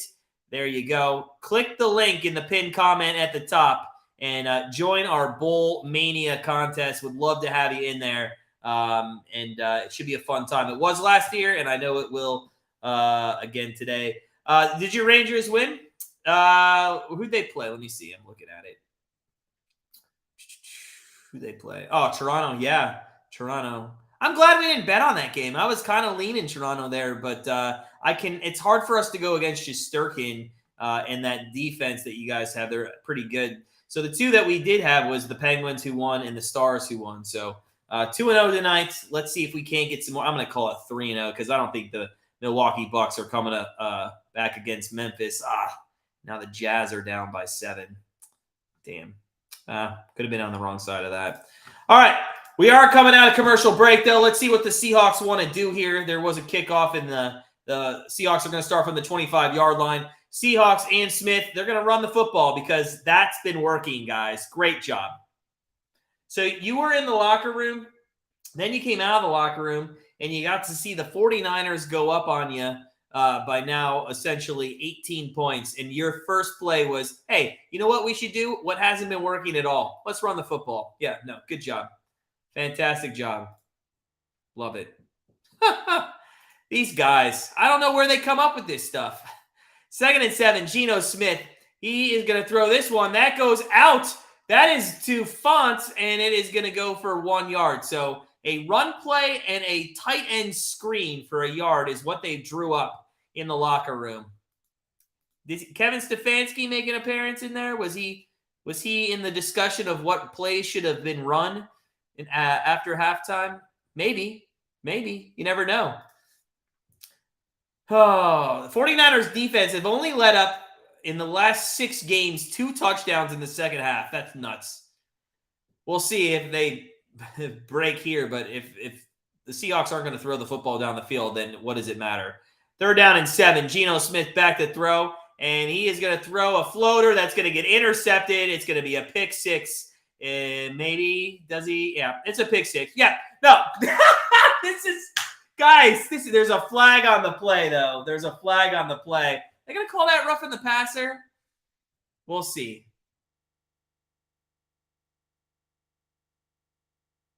Oh, that's bullshit call. That is, you know what that is there? You know what that is there? That is NFL immediately calling down to the refs, being like, guys, it's going to be 28-3, and nobody's going to watch the second half of this game. You got it. You got to get him somehow. It wouldn't have been roughing the passer. See, I don't like that call. I think they call it roughing the passer because the hit takes him into his own guy. It's not the guy's fault. Was that Bosa too, by the way? It's not his fault that he goes into Homer. It's not his fault. Yes, Al. Yes. By the way, can I just say, Al, I appreciate you being on that side with Tua for me because from the day that guy started a football game, I knew he wasn't a good quarterback. There is a pass to Lockett. It'll be interesting to see what this flag is. And is it another offensive pass interference? Seth, that was stupid. No, this is going to be on the defense. So this play is going to stand. So that is a good gain there for a first down for the Seahawks. And hey, they got two first downs here. Let's see what they could do.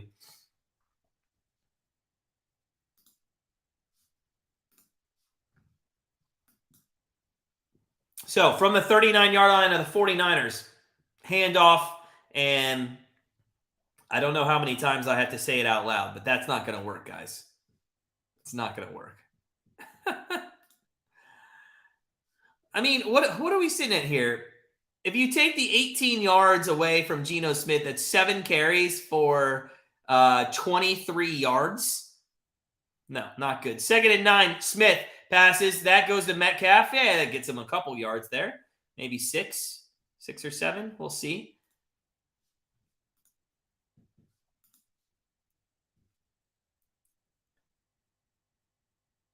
Best Brock at quarterback I've ever seen. Oh. All right, what do we get him up? Metcalf, what do we get up to? That was his 4th catch, I think. 433. So we need 31 more yards for Metcalf. He goes, or he's up top on the right. Lockett goes in motion left-hand side. Smith from the 33-yard line on 3rd and 4 throws. That is complete for a first down to Lockett to the 24-yard line. First down and 10. And all right. Hey, listen, you can't blame the people on the field, the team of the Seahawks, for getting that first down with the pass interference. I mean, what a swing this would be if they scored a touchdown here. It would have been 28-3. Instead, there's a chance that they score. It'd be 21-10. That is a massive swing. But you can't blame the Seahawks. They're just playing the game. It's the refs, really.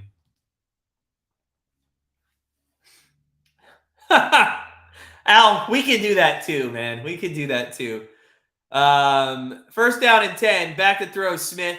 He's going to go deep left side. I don't know if he got his feet down. I don't think he got his feet down.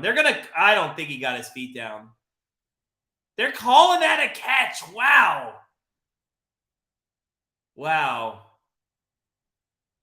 Seth, if you beat Cleveland, we're going to be in first place. I see the Ravens. You're still in first place right now. You're still in first place. You say you have the same record as the Bengals, and you have the tiebreaker. Right now, you're the 3 seed in the AFC. And I am going to speak about the playoffs because we were talking about that for a second. But listen, if without Lamar Jackson, I do think maybe the Bengals could take over the Ravens. It's going to be close. That one's going to go down maybe to the last week. But the Ravens, the only thing that worries me about the Ravens is if they can't get Jackson back, then they do lose that seeding. I just don't see them making a deep run into the playoffs. I have a future bet on them, man. I want them to do well. First down and 20. That there was a flag on the play, so that does not count, by the way. And it is going to be a pass to Metcalf, who makes a stiff arm, and he's going to go for 1. Not enough. Not even 1 yard. So second down coming up. 2nd and 20 coming up for the Seattle Seahawks. Maybe that was a makeup call there because of the pass, roughing the passer. God, that was still an awful call, right? All right, 2nd down and 21. Actually, I think there was a loss of a yard there. Of course it was for Metcalf. So 2nd and 21 from the 35. And Smith's back to throw. He's got some time. Now he's going to have to scramble, and he's going to get sacked. And it's going to be 3rd and about 1.5 miles for the Seahawks. God. So 3rd down and absolutely forever. And the best thing you can do here is hopefully just get enough yards on 3rd down to kick a field goal. Cross really having a hard time with Bosa at the moment. That's Bosa's 2nd sack on this drive. To be honest, Smith has got to get rid of the football or at least scramble out to the right-hand side. That is thrown. That goes to Metcalf. Yeah, keep getting some yards. There we go. Yes, see, I don't mind that the bullshit yards that he just got there. Let's keep getting him up there on his yardage. He's got to be around 45 at least, right? Somewhere near there. We'll take a look once it updates. But is that enough to kick a field goal? I think it should be. Seth, if you wanted a new QB, who would you want, man? Who would you want? Andy says Breeze is coaching Purdue in the bowl game. Would you want Breeze, maybe? Anybody think Breeze would come back? I don't think he's coming back. I think he learned his lesson from Brady. So we are going to see a 51-yard field goal here by Myers. And it is up and, yeah, right down the middle. It's probably good from about 60. Actually, they say 58 with that little intelligence there. So 21-6. 21-6 here in the third quarter. And guys, guess what I'm going to do? Guess what I'm going to do today? You're going to love it. You're going to absolutely love it. We're going to do right now Wheel of Winners at this commercial because I hate that people come in at the start of the fourth quarter, and we're going to do it right now in the middle of the third quarter, especially for all you that stayed here in the first half while the entire stream was blurry. I do think it's better, by the way. Let me know if there's still blurriness, but I think it's better. We're going to do Wheel of Winners. Here's what we're playing for tonight. Oh, we're playing for the $57. We're playing for the $57. Oh, my God. Here we go. If you want the $57, all you have to do is put that in the chat. That was given by Sports Betting Chick just the other day. So if you want the $57, if you want a chance at it, put 57 in the chat, and we will spin that at the end of the third quarter, and we're going to reward all of you that were here from the beginning with a chance to win that. So yeah, put 57 in the chat. We'll go to wheelofnames.com, and we will play for that right now. We'll spin it at the end of the fourth quarter. And we will reward all of you guys that came here. So Al. Got Al, Viking, Bob. So all you have to do to participate, guys, is put 57 in the chat, and we will do that at the beginning of the fourth quarter. So let's go. All right, so it is 21-6. It's 21-6. And I am going to cut the names off. I'm going to cut the names off at the next commercial break. So you can't join past the next commercial break. That way it solidifies, who's here and who gets to participate. Because I do want to reward people for actually watching it. I was thinking about this the other day, and I do hate how people show up at the end of the third quarter just for a chance to win money. So I'm going to start, I think, doing it whenever I feel like I want to do it. JD's in here. All right, JD. So, yeah, I think we're going to reward people for actually being in here throughout the entire thing. So, all right, let's see what's going on at the commercial break as we come back out real quick. Colorado, Buffalo, still 2 goals. Come on, guys. Put a couple goals in. I'd be happy with 4 at the end of the 2. All right, so they're kicking off here, and they're going to take it out, the 49ers, to the 28-yard line. That is where they will start. D's in. What's up, D?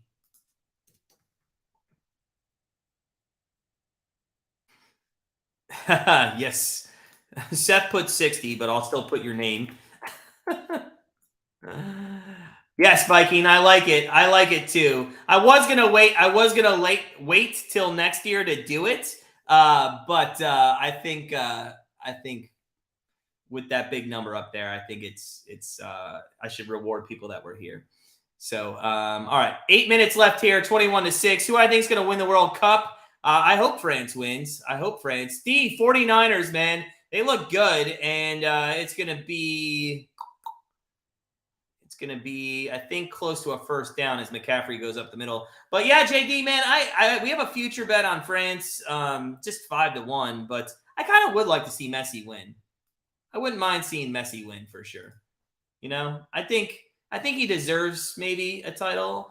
Mbappe already won one 4 years ago, and I mean, just for him, France, they go back-to-back, I mean, we could see the first ever back-to-back-to-back champions in the States in 2026. Second down and 1 coming up for the 49ers. Pitch play out to the left. McCaffrey, he gets tripped up by his own guy, but I think they're going to mark him short, but I thought he fell forward enough for a first down there. So, yeah.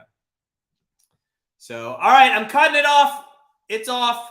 So, we got 6 people for the Wheel of Winners. I'm cutting it off right now. Al, Viking, Bob, JD, D, and Seth. One of you is going to have a chance to take home $57 or put it on a parlay. And if you win the parlay, you can take home that money as well. So we'll see who takes it home. I'm cutting it off right now. Nobody else can join. Boom. I wouldn't be mad for Messi, but Francis looks they have looked good, especially early on in the game. I think they're a team that comes out as it's a short run there on first down. They did give them the first down, by the way. They've come out strong. I'd like to see how they handle adversity, and I know they played Canada once where they were down a goal, and then they rattled off like 4 goals after that. But I want to see them. How do they deal with adversity if they get down early against the Argentines? So, I'd like to see that. All right, second down and 9. Second down and 9 with 6 minutes left here in the third quarter. And we are going to pass it by Purdy. Now he's going to get sacked. I think that's the first sack he took tonight. Great play there by the defensive line. Good rush on Purdy. Could have been a coverage sack, really, as Purdy did have a little bit of time, and he was looking all around. JD, what's funny, man, is I don't think you were on the stream, but 2 minutes prior, we live streamed that game. 2 minutes prior to the kickoff, I said that there was going to be a goal in the first 5 minutes, and boom, there it was. Came to fruition. I knew France was going to come out and just immediately put a ball in the box and make something happen, and they did. And because they came out that way against England. They want to just get the games over with. Third down and 15. Purdy throws it underneath. That is going to be no way they get the first down. They are. Wow. That's a first down on 3rd and 15 on a little screen pass out of the backfield. Oh, my God. That's nuts. Yes, 49ers are much better. It's not even close. It's not even close. All right, what's going on in basketball? Utah cut it to 4 points. Kelly's got 5 points. All right, so we just need 7 more points for him. All right, so first down and 10 coming up from the 50-yard line. Purdy under center. Oh, he slips. There's a flag. He gets up. No way. He throws it, and it's caught, and he slips, and he's going to go down, and it's a first down, but let's see what the flag is. Let's see what the flag is.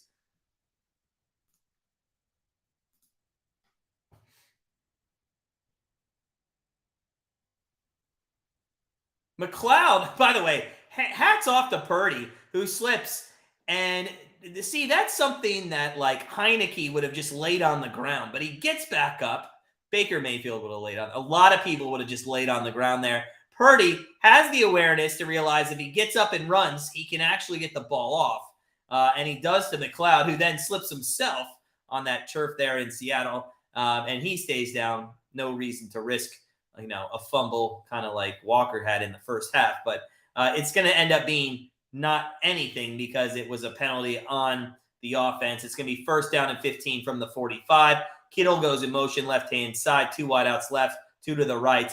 Back to throws. Purdy throws right-hand side. That is caught, and that's going to take him all the way down. That's a pickup that gets everything back but 3 yards, really. And that's a nice catch there. So second down and short, as that was Jennings, I believe, with the reception. So second down and 3 coming up. Second down and 3 coming up.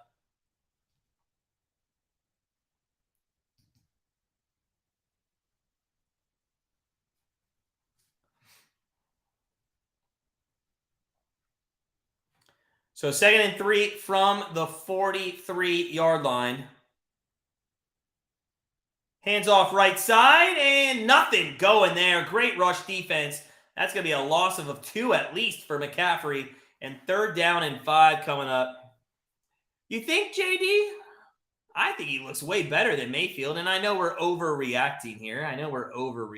But yeah, I think he looks much better than Mayfield, to be honest with you. His accuracy is far better.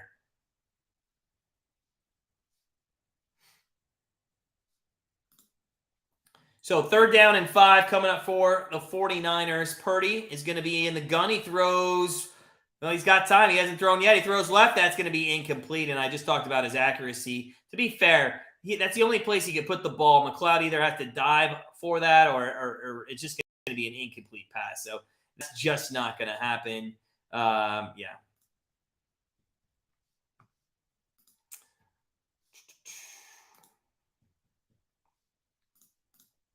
You know what? I'm disappointed. The Sabres and the Avs have just been stagnant after getting 2 goals in the first 7 minutes of the game. They've gone 20 minutes with nothing. Come on, guys. Put the goal. The Avs have 20 shots on goal, and they're playing. We got a backup goalie in for the basically for the Sabres. Come on, put the puck in the net. There is going to be a great punt inside the 5-yard line by the 49ers, and that is where they are going to have to start the Seahawks here. We're going to go to commercial break, and it's time to spin our wheel of winners. Here we go. Al, Viking, Bob, JD, D, and Seth. It is spinning left and right, and it is going to end up being D. D, congratulations. $57. You can either do one or two things. We can Venmo or PayPal it to you right after the game, or you can put it on a parlay, and if you win that money, then we'll send you all that money too. So it's up to you on what you want to do, sir. Let me know in the chat. If you do want Venmo or PayPal, all you have to do is email us at grandstandbettors at gmail.com. So congratulations to you, sir. Purdy's an example of being in the right situation, good O-line, head coach, etc. Yeah, for sure. For sure. Well, and Al, to be honest, and you kind of alluded to this earlier in the game, but he doesn't have to be perfect. He doesn't have to be perfect because when you have a defense like San Francisco, as long as you honestly, put up maybe 14 to 18 points, San Francisco is going to give you a chance to win every single time. So, yeah, it's a good situation. It's nice to have, and you don't expect to have that as Mr. Irrelevant coming out of the draft. But hey, when QB1 goes down, then QB2 goes down, and you do. I still don't think Trey Lance is a QB1. Anybody else really think that Trey Lance is QB1?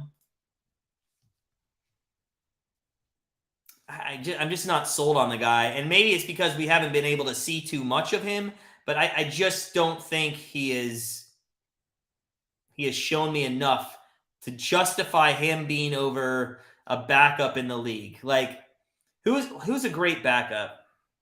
Try to think of a good backup on a team. Of course, I'm just going blank, but I'm looking at some of these guys. Brissett, okay. I listen. Yeah, Brissett's. I just don't like. Okay, maybe he's better than Brissett, but I don't know. I just haven't seen enough that makes me think that he should be better.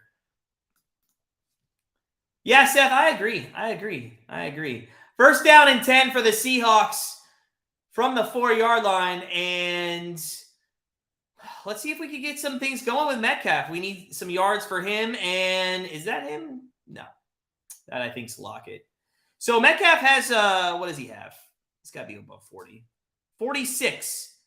So we need 18. We need 18 more yards by Metcalf to cash that prop. Let's go. Come on, boys. By the way, I believe Memphis won. They're up by 42 points with 2 minutes left. I'm going to call that a winner. Memphis -2 is a winner when we start 3-0. Let's go. There is a first down pass over to Font for 16 yards. Colt McCoy. Thank you, Al. Yes, 100%. Colt McCoy is a better quarterback than Trey Lance, in my opinion. We just saw him, and I don't know why I didn't think about him, but we just were live with him on Monday. I think that is a backup quarterback that honestly should be a starter somewhere in the league, in my opinion. I don't know. Now, here's a question. Would you put Colt McCoy above Geno Smith? Because I would. I would put Colt McCoy above Geno Smith. Who else would I put him above? Tua for sure. But that doesn't rile you guys up. I should put that on a video. That'll get some people riled up on YouTube. If you guys are coming in, smash that like button. We're at 25, which is awesome. 2nd down and 6 coming up from the 21. Geno is going to hand the ball off. I'm not sure what happened there with Walker, but he didn't even look like he wanted the football. Now it's going to be 3rd down and 2. With 57 seconds left here in the 3rd quarter. Yeah, and I've never been sold on him. Cooper Rush. Okay. Yeah. By the way, Dak Prescott's another quarterback that I've never been infatuated with. But talking about the Seattle Seahawks, I know they overachieved this year, in all honesty, but there were a couple games I think they got pretty lucky in as well. Geno Smith back to throw on 3rd and 2. There's going to be a holding call, so even if that's of course it's going to go for a 1st down, and it's going to come back, and it's going to be 3rd down and 7. But let's see here. Yeah, they got lucky on that first game. Russell Wilson and the Broncos should have beat them. Then they lost to the 49ers. Then they lost to the Falcons. Then they lost in an absolute shootout to the Lions. They should have lost that one as well. They lost to the Saints, or they won against the Lions, but they lost to the Saints. Then they beat the Cardinals. They beat the Chargers. They beat the Giants, beat the Cardinals again. I mean, they've gotten a little bit lucky here. A little bit lucky, right? Yeah. So I think they're overrated, and they won't be in the playoffs. They will for sure not be in the playoffs. All right, the flag is going to be holding on the on the defense. Oh, hold on. 2 on the defense, 3 on the am I getting 3 penalties on the defense, and it's going to end up being a 1st down? Wow, that's nuts. That's crazy. I thought because of where the flag was thrown, there was at least one there. Okay, so the flag that was in the backfield was Bosa's hands to the face as he takes Cross's helmet off there. Then you got holding on Lockett, hands to the face on him as well. And they didn't show the 3rd, but there's 13 seconds left here. They are going to hand it off. It's going to be out to Lockett, and that's going to go all the way down to the 44-yard line. And that is going to be where the 3rd quarter comes to an end. It's where the 3rd quarter is going to come to an end. And we'll go to commercial break and come back for the 4th quarter. Let's see if Sabres. And what are the Sabres? What's the Avs doing, to be honest with you? The Avs are really why I liked that play tonight, but geez, they're killing me. Ugh. Although I did see 6 goals the other night in the 3rd period by a team, so we'll see. Yeah, the Browns defense. Yeah. Yeah, that's exactly right. Miami beat the Rockets 111-108. Okay. I didn't have anything on that game. We have the Pelicans +1 still left in play for NBA. Oh, my God. They're down by 13. What happened? Come on. And we got a prop bet that's losing in that one. We might go to 3-2 pretty quickly here. We'll see. The Avs are well below average. Well below average for sure this year. But, let's remember McKinnon was out. They're on a power play now. I really hope they can get something. McKinnon was out for a while. If not, I think he might still be out, really. But, yeah, McKinnon's out. They haven't got great goaltending. I thought, well, Georgia should have been better, but, yeah. We'll see how the rest of the season plays out. But, yeah, I thought it should have been better, a better start for the defending champions. But, hey, that's what happens, Sometimes, kind of like what we saw with the Bengals. Maybe they'll come on strong at the right time of the season. There's a team that if you remember the St. Louis Blues as we're at commercial break, that's why we're talking hockey. But the St. Louis Blues, I think it was a few Januaries ago when they won the Stanley Cup, they ended up getting to I think 200-1 to win. And I'm telling you right now, guys, this is just a feeling. That's all it is. But I'm telling you, I think the St. Louis Blues, and I just looked at this, to win the Stanley Cup this year is they're at 50-1. The St. Louis Blues, if they lose a couple more games and you can get them, if you can get them lower, I would take it. What's $200 on? Yeah, see, they won't let me put max wager is only 200. See, they're only letting me put 200 on it. It's 200 would pay out 10,000. I think if you can find them at 100, if they can lose a few more games here going into the new year, I might take a little flyer on the St. Louis Blues, because I do think they have an opportunity to make a run. They have a team that's built to come back and make runs. So we'll see. We'll see.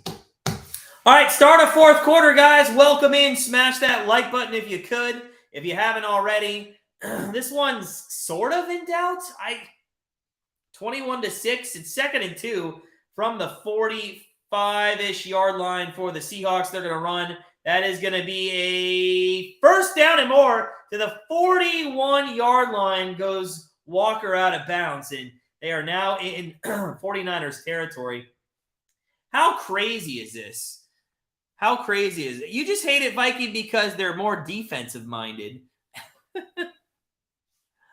How crazy is this, though? I mean, if the Seahawks come down and they score a goal, in all honesty, this could be a one-score game, and it would make that call, that roughing the passer call, so massive when it comes down to it. So, first down and 10, 14:25 left in the game. Lockett's going to go left side. Can we get one to Metcalf, man? There you go. It's a pass, and it's incomplete, batted down. That was not going towards Metcalf. So second down coming up.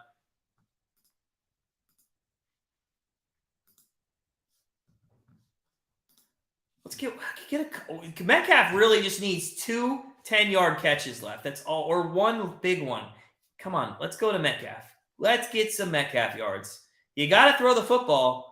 The unfortunate thing is Ward has just shut down Metcalf, and because of the little skirmishes there, Smith probably doesn't even want to go to him because he just knows Ward's that much more amped up to get a pick.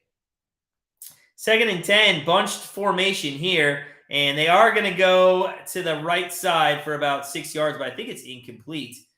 Although I think they called it a catch, but I think Goodwin there dropped the ball. I think that's going to be incomplete. It should be incomplete.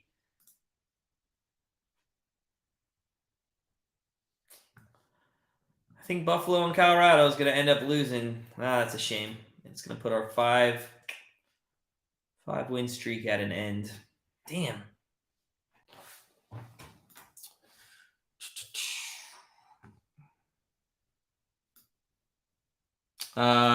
Kelly needs 6 more points. Come on. All right, 3rd down and 4. They're going to call it a catch. I think we're going to get a challenge. Yeah, it should be challenged. Challenge that shit. Come on. There's no way that was a catch.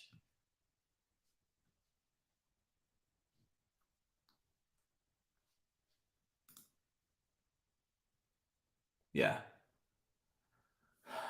All right. So we're going to get a challenge here and a timeout. Just about a minute into the fourth quarter.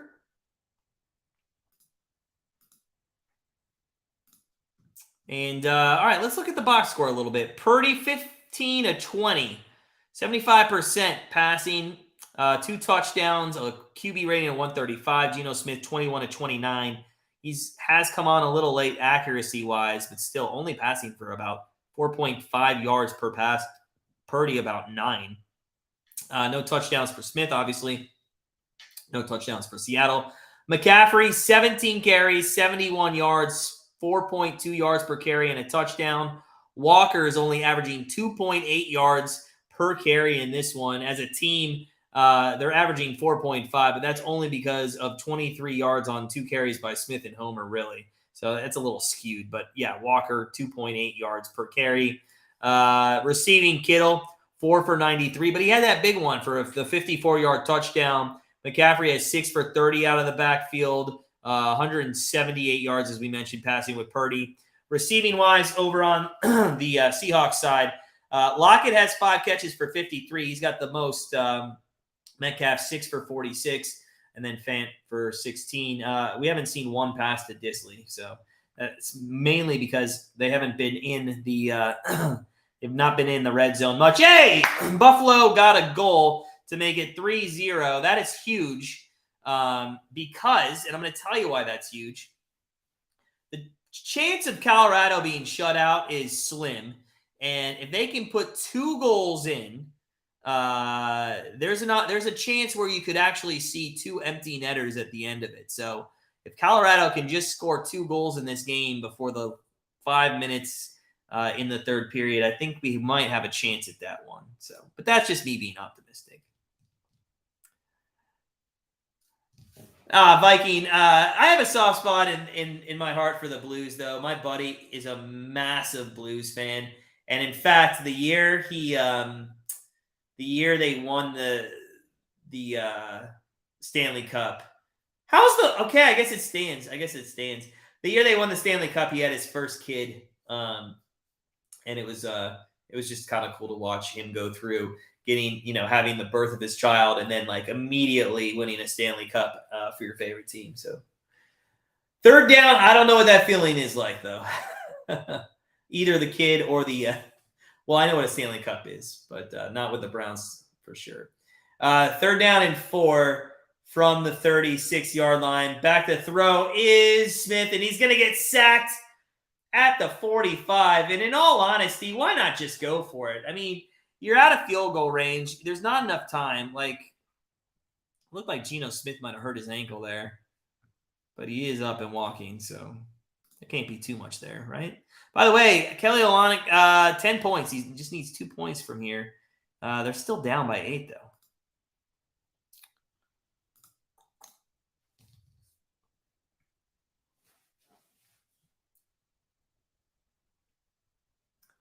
All right, 21-6. 21-6 with 13-21, and I guess they're going to elect to punt here.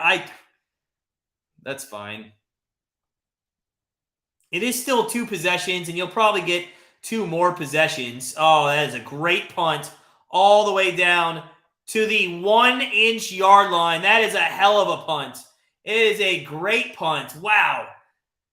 Give credit, and hey, maybe it leads to a safety, and maybe then they're giving you the ball. And I mean, hey, that's why I don't get paid to make decisions on the NFL sidelines. I wish I did, but I don't. So. All right, so we'll see what the 49ers can do here. Let's be fair. Seattle's defense has been fine for most of this game. It really has. They've been, much better than one could expect. Now, they are playing against, a third-string quarterback, essentially, and they are at home in that environment. And by the way, I, again, have sat sideline on that field, and it is the loudest place I've ever been into. In fact, during the entire game, I called every friend that I knew and held up the phone on how loud it was. There's a incomplete pass there. I could not believe how loud it was inside that stadium. I literally, I would call like Russ, my buddy. I called him. Russ, I know you just picked up the phone, but I can't hear anything you're saying. Just listen to this. It's much better than Cleveland Browns Stadium. And I went like that for like a minute, and then I hung up the phone. And I did that like 9 times to different people throughout the game. It's a crazy atmosphere. If you've been to a Browns game, it doesn't even equate. Not even close. And I think the Browns atmosphere is pretty good. Second down and 10 coming up for Purdy from the 1-inch yard line. And I think they might have to take a timeout here. And it looks like they are. So timeout, 49ers. And that's exactly what that crowd can do for you, especially near the end zone there.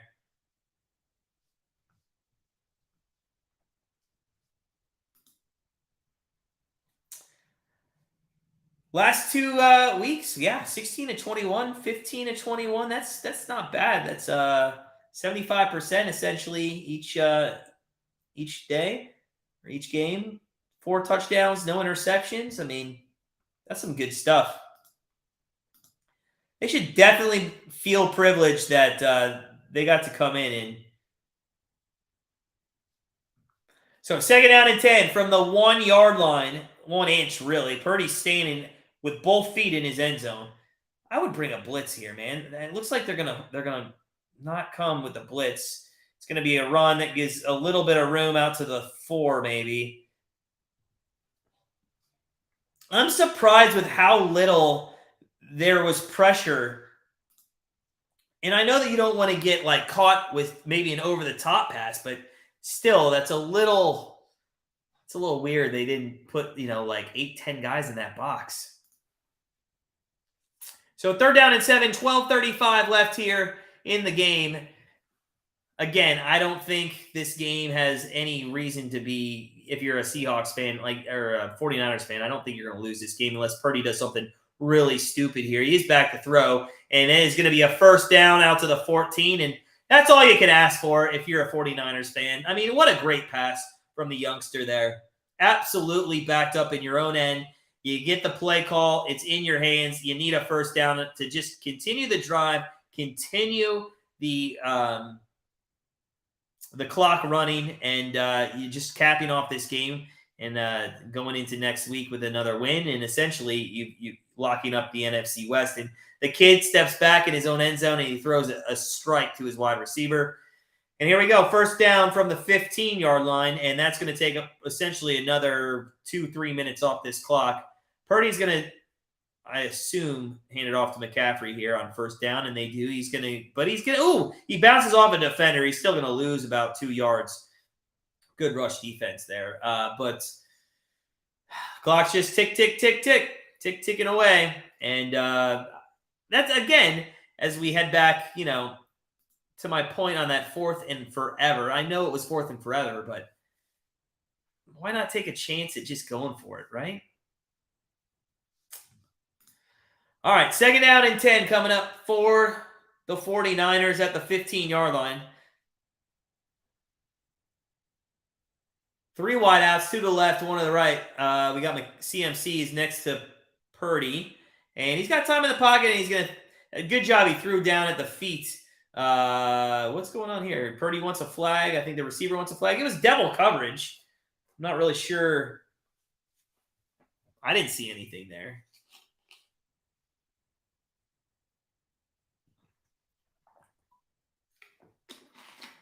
So 3rd down and 10. 3rd down and 10. 10:50 left in the game as it does stop the clock. I guess we're going into the 3rd period needing 4 goals. Sabres, Avs. Hey, 4 is better than 5. 4 is better than 5. All right, so 3rd down and 10. Empty set, and that's going to back them up 5 more as 71 there on the left side of the line. It's going to be a false start, and it is going to be 1st and 15 from the 10. Just going to make it that much harder on Purdy. But every time that you thought it was going to be hard for this kid, he always has been able to come through. But I really want to shout out the San Francisco 49ers offensive line. They've done such a phenomenal job at holding a pocket for this young kid. And if you want to have the opportunity to have a youngster in there and throw the football well, you have to create a pocket, and that's what they've done. 3rd and 15. Purdy is in the gun. CMC is back there. He's back to throw. Purdy. He's going to scramble in his own end zone, and he does dump it down, and it's going to go for 5 yards. It's going to be 4th down. They're going to have to punt. McLeod had the reception there. Purdy, little scary if you're a 49ers fan there as he's running back in his own end zone. Just throw the ball away. But that'll come with, age and repetitions. But, yeah. So here comes a punt for the 49ers. The Seahawks, despite only having 6 points on the board, have actually had a pretty good starting field position the entire game. Oh, I need 1 more point by Olenek. Come on, buddy. 1 more point. He's got 11. Oh, I can't lose by another hook with that. Come on. Give me 1 more point. Actually, they just took a point off the board. How did that happen? I guess I need 2 more points. That happened the other day. All right, guys, thanks for joining us. If you haven't, smash that like button. Thursday Night Football. It's 4th down and 9 coming up. And I'm not really sure what's going on with the delay on this punt is. I think we have a challenge here. What are we challenging? I think the Seahawks are challenging that it's an incomplete pass. Ah, okay. It was an incomplete pass. This one is gonna be an incomplete pass, and I mean it's 5 yards, but I guess take all the 5 yards that you want. That'll probably put the punter there on the end zone line to kick instead of the 5-yard line. So they do challenge. That one should be quick and overturned immediately, but who knows? Weirder things have happened, right? Yes, Kelly got the 12 points. Let's go. He's actually got 13. All right, so that's a winner. We are 4-0 technically. We're 4-0. Memphis -2 was a winner. Kelly only over 11.5 points is a winner. Dallas Stars money line's a winner. Pittsburgh money line's a winner. But now that we're 4-0, everything else looks like it's going to shit. Buffalo, Colorado over 6.5. DK Metcalf, man, get 18 more yards. Will Dissly anytime TD? Well, just nobody's getting. But that's a flyer. We don't really count that as like a.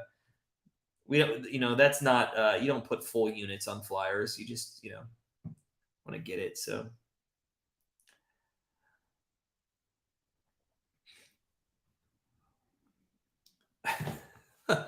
Sorry, I just got a text message from a message from my buddy Russ that I was talking about earlier, who joined us here live. He's such a corny guy. All right, so, the Jazz did cut it to 5. Maybe we can get a win.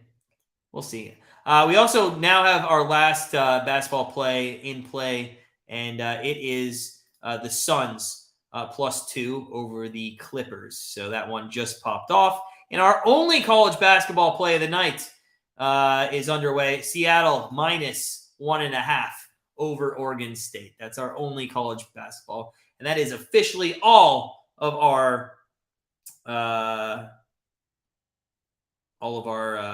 picks. Yeah. So. All right. So we really could use Metcalf. Viking man, I don't know. I really haven't looked into it too much. And to be honest, I'm probably going to stay away from the winner because like betting on the winner, because here's why. In soccer, if you bet on the winner, that's where you're going to find your most value, because it's probably going to be around even money for Argentina, or in just a small juice for France, like -115, -20. But the unfortunate thing is, if it's tied after 90 in soccer, you lose that bet, regardless if you have both sides. So then you could take, just to hoist the trophy, you can bet that, but it's going to be well more extremely juiced for France. You might find, so then the only way you're kind of forced is maybe Argentina, as the punt is off, and it is going to be caught at the 46-yard line. See, again, great field position starting out here for the Seattle Seahawks. Is it at 2? I don't mind 2, but if that creeps up to 2.5, then that's hard because it's in 90 minutes. So 1-1 going into extra time's a push, but 1-1 on over 2.5 ends up losing. So it just sucks. You got to take that into consideration. I do like looking at corners a lot. I haven't seen the number yet or even researched that. That's probably what I'm going to do all Saturday right before the Browns. So ask me Saturday if you come in the chat for the Browns. Smith is going to I guess that could be intentional grounding. Smith is not happy with one of his receivers, though. Not happy in the least bit. Yeah, there goes the flag, and they're going to take. It's going to be intentional grounding there.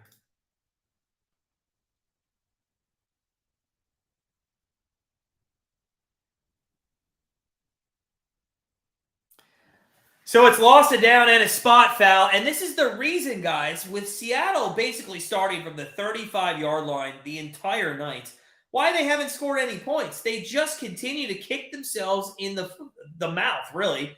I don't know who he wanted to go where because there was nobody open on the left side. So 10:32 left here in the fourth quarter. Second down and 23.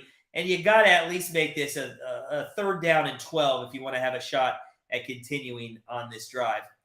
Back to throw is Smith. He's got time. He's going to throw it, and that's incomplete.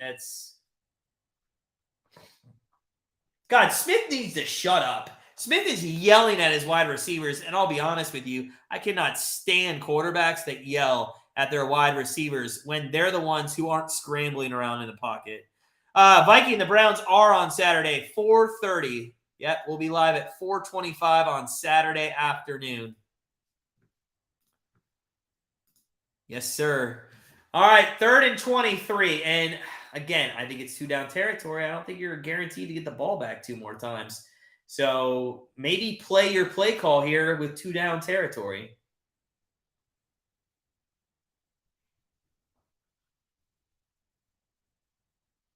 San Francisco defense, this reminds me of the year that they did get to the Super Bowl a few years back with their defense. And then it also reminds me of the year that the Bears made it to the Super Bowl. That defense was outstanding as well. I don't know if anybody remembers. I think that was the Colts. Wasn't that Peyton Manning and the Colts? Wasn't that the Super Bowl also where they ran the touchdown back on the opening kickoff? I think it was. That was good. I'll never forget. You guys want to hear a funny story? I think it was Colts Bears in that Super Bowl opening kickoff, and I had to watch the game. I was working at Subway in college, but I didn't get off until 30 minutes into the game. As Geno Smith's back to throw on 3rd and forever, a little pitch play, and that's going to go to Homer for 3 yards, and it's going to be 4th down. Yeah, I had to watch that the first 30 minutes of that Super Bowl. But across the street was a bar, and I could see through the window. So I'll never forget, I was making somebody's turkey club sandwich at Subway, and I was screaming and throwing turkey all over the place. Good times. Good times. All right, so Smith scrambles there and gets rid of the ball, but they're going to have to punt on 4th and 19. And this Metcalf thing's not going to hit, and it's going to piss me off because they just can't get rid of it. Geno Smith won't throw the freaking ball. I mean, it's good coverage, but he still won't throw the ball. 49ers are going to take this back to, I think, the 22-yard line. So 9:34 left. That's where the 49ers will start their series. And we go to commercial break. So, guys, again, thank you all for stopping in. Hope everybody's had a wonderful Thursday night, and everybody enjoy your Friday. We'll be right back here on Saturday, 4:30 Eastern time for the Cowboys Browns game against the Ravens. And don't forget, look at the pinned comment if you haven't signed up already. Make sure you get in our Bowl Mania contest. Let's see if anybody else signed up. We were at 22. We're at 23. So, hey, that's not bad. I think we had 30 last year, but maybe I'll send one more reminder out via Constant Contact and send an email or something tomorrow morning. We'll see. Also, don't forget to get your picks in if you're a part of our $1,000 handicapping contest. Those picks are available at the moment, and you can still all the way up until 1 o'clock on Sunday. And just for future reference, this week, usually all Saturday games are never on our contest, but next week, because there's no games on Christmas, all the cutoff for that is going to be 1 o'clock on Saturday because all the games, it'll just be Saturday's games for next week in the contest. But all right, so we're at commercial break, just waiting to come back. Man, New Orleans is down by 4 at the end of the third. There's a chance that +1. We might have a chance at that. We'll see. Seattle's up by 3. I really want this Metcalf. And I really want the Buffalo, Colorado over. Those are the two I want, really. Metcalf and the Buffalo, Colorado. I could care less about anything else that's outstanding. Just those two.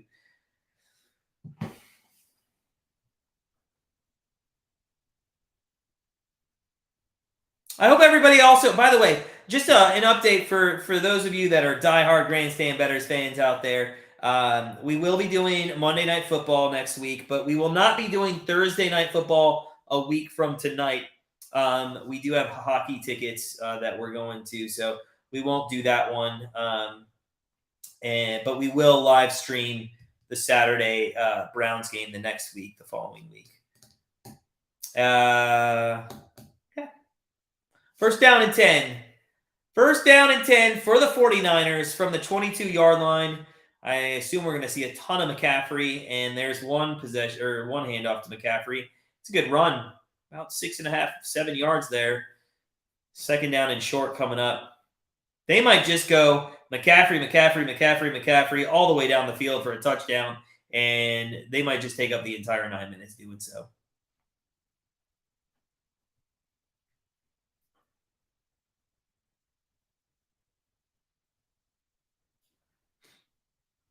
So second down and 4. Purdy in the gun, and 2 wideouts to the right, 1 to the left. I assume it's going to be a draw play to McCaffrey, and that's exactly what it is, up the middle. And, of course, it's going to be a massive gain out to the 40. Nobody even touches him. And, you got to, like I said, you give the rush defense of the Seahawks credit. They have been awful this season, like really bad. 160 yards on the ground per game. In this one, they've given up 74. So, well, maybe not. I'm sorry, 91. But just, I mean, that's an 80-yard difference. They might be getting tired here, and who knows? Maybe it ends up being over 150 again. But they gave up 200 yards last week to the Panthers. So definitely adjustments were made in this one from a rush defense standpoint, and I do give them credit. If their offense would have done absolutely anything in this game, there would have been probably a chance for them to be in this one still. But it just, their luck's pittering out, really. So second down and 6 coming up. McCaffrey, 22 for 95. Again, a little under 4. That's pretty good on him. And I think we're going to get a timeout here by San Francisco. No, I'm sorry. I thought I saw a graphic come up. I didn't. So Purdy, play action, going deep, wide open. This is the second time. Oh my God! This time it wasn't Kittle. This time, who was that? Kraft, whatever his name is. That's his first catch of the game, I believe, too. Oh, my God. Everybody thought McCaffrey was going to get the ball. And there was 3 linebackers there, and one of them should have taken the guy. That was awful. Come on. Bad defense. This one's... Just don't give McCaffrey a touchdown. I'm in the playoffs of fantasy football, and the guy's got McCaffrey.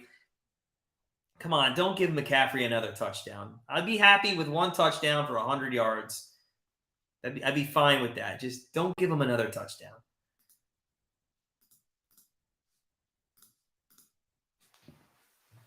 Billy, man, it's sneaky. Also, let's be honest. On 2nd and 6, you probably thought they were going to just go to McCaffrey again. I mean, that's what good coaching is when you do play action. Kevin Stefanski on the first play of the game for the Browns, that's not when you do play action. That is when you do play action. Now they hand it off to McCaffrey again, and he's not going to get anywhere. It's going to be 3rd down and 6 coming up. So let's see if, they've already taken off 4 minutes. Let's see if they can get a first down and essentially just ice this game without even having to score points. I mean, they're so close to the end zone. I mean, that just wouldn't happen. But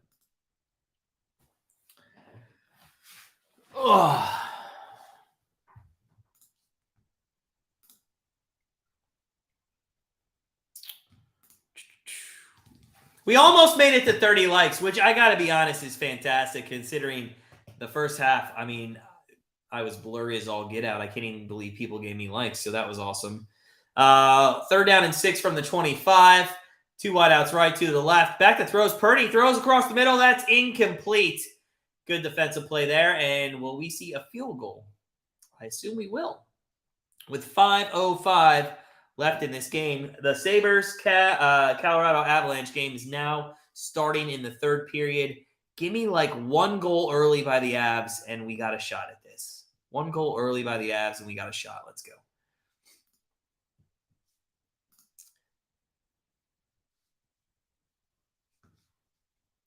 All right, 43-yarder here by Robbie Gould.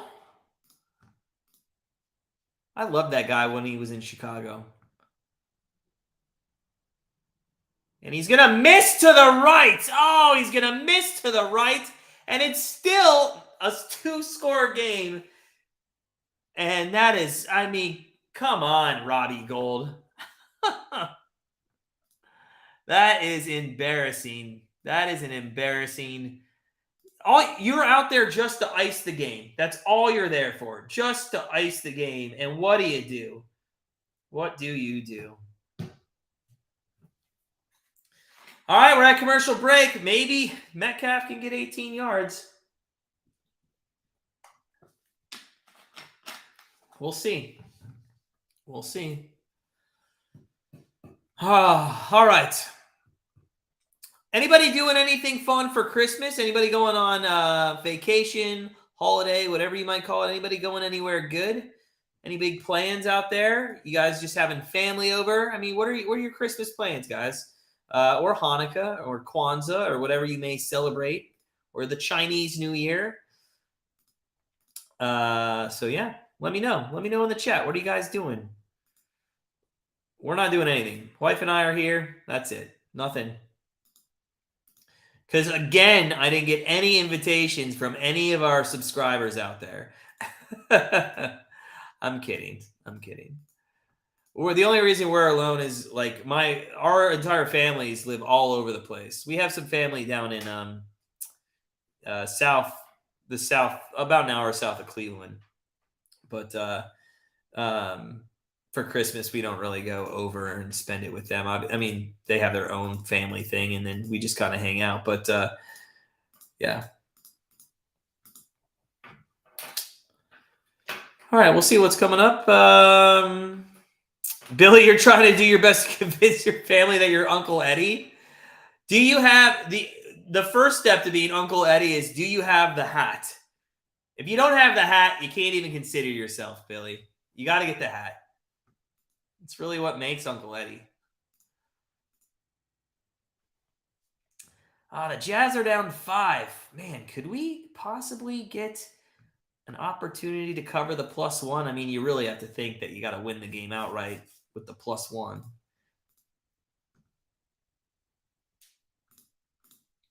And some people may ask, well, why didn't you take the better value at the money line with the Jazz? Well, because a little PTSD from this week with some games losing by the hook. And if we lose by 1, I'd rather just have it be a push.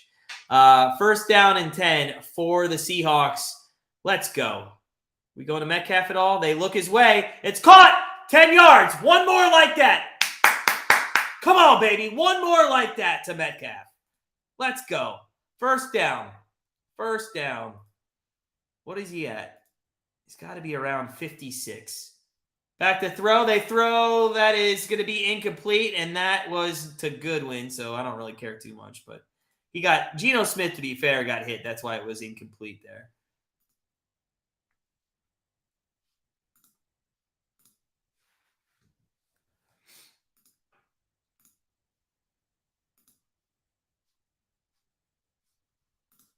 Trying to get an update. What is Metcalf at?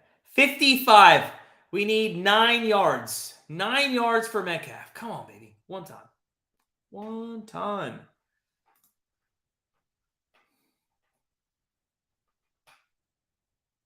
So 3rd down and 1, a little injury timeout. You got to get the first. I mean, it's two possession here anyway. Or not two possession, two plays.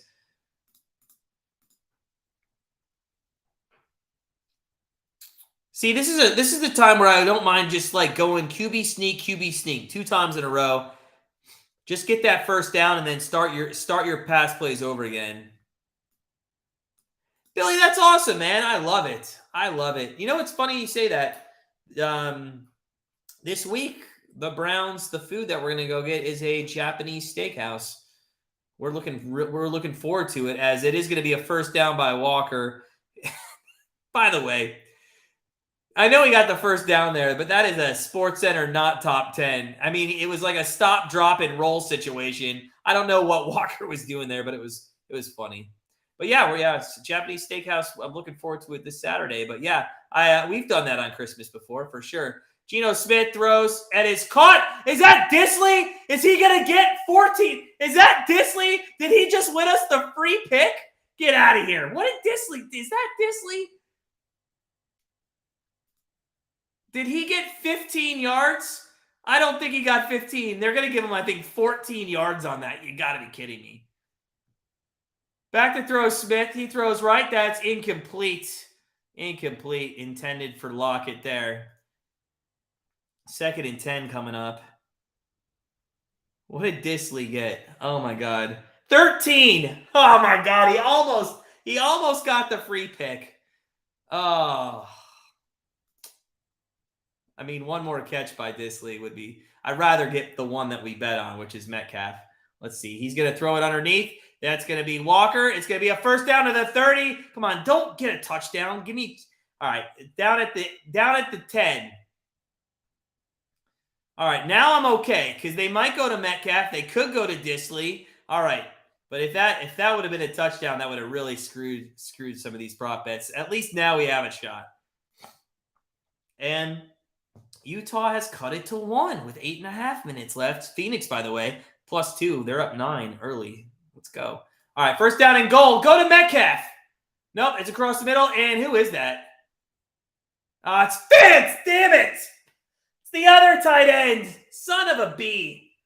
Shoot. And there's 3:35 left in this game. I don't know if Seattle's going to get the ball back with the rushing offense that the 49ers have, but dang, you couldn't go to Metcalf on that. And Disley couldn't be that tight end. It had to be Fant. Damn. All right.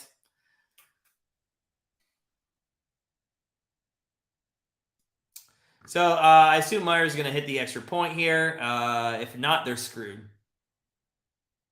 And he does. And it is an 8-point game, guys. It is a 1-possession game. And as boring as this game's been in the second half, look at us now. Look at us now. All of a sudden,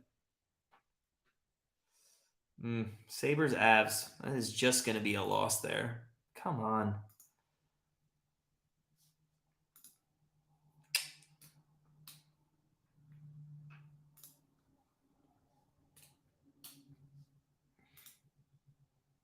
$3:35 left in this game.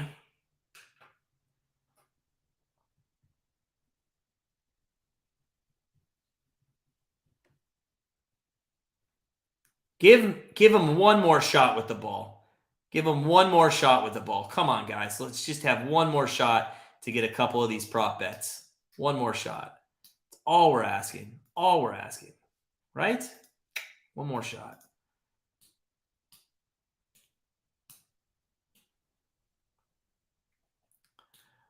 You absolutely, when people express anger or disappointment with clean cuss words, you absolutely what? Hate? Like?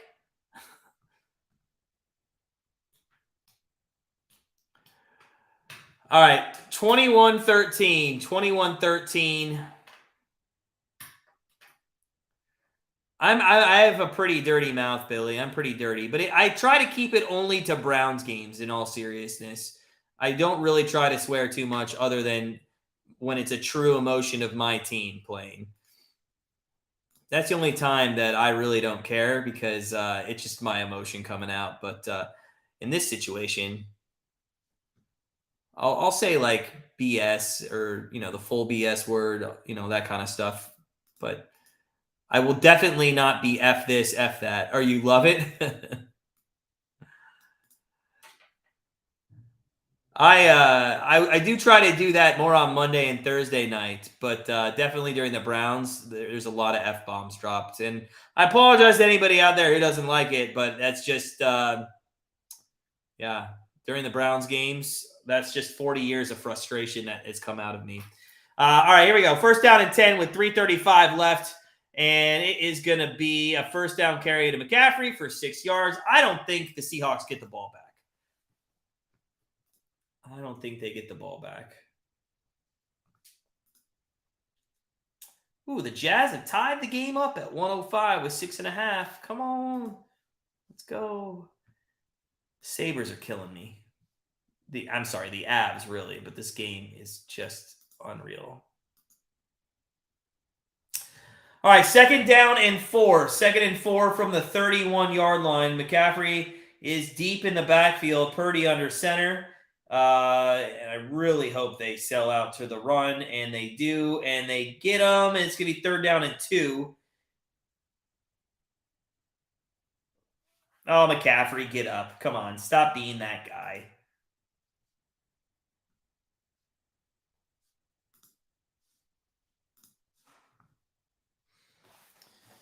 Oh, all right. Well, this, in my opinion, this is essentially the game right here.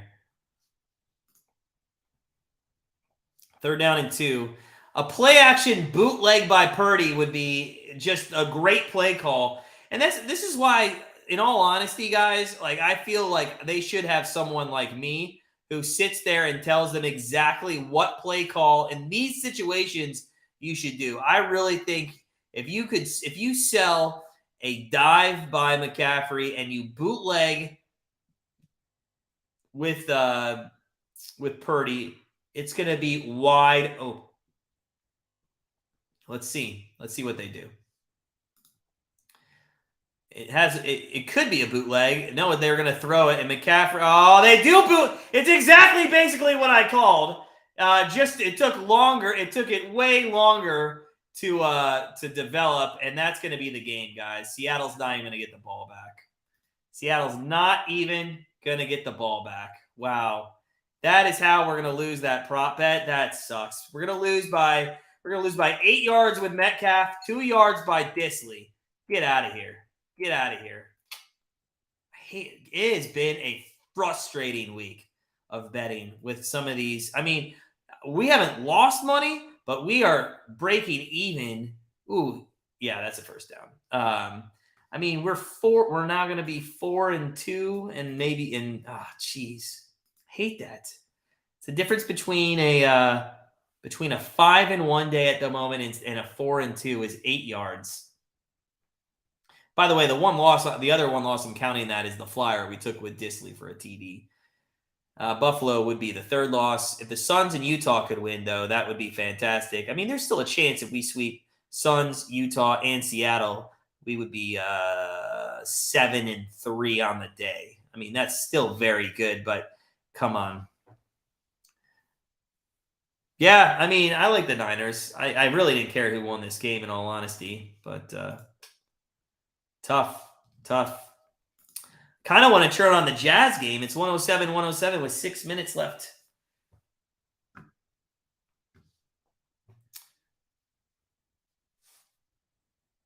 Yeah, the call stands. I don't know why I know why they challenged, but let's stop wasting our time here, guys. The second half of this game is taking forever. Have you guys noticed that? Just absolutely is taking forever.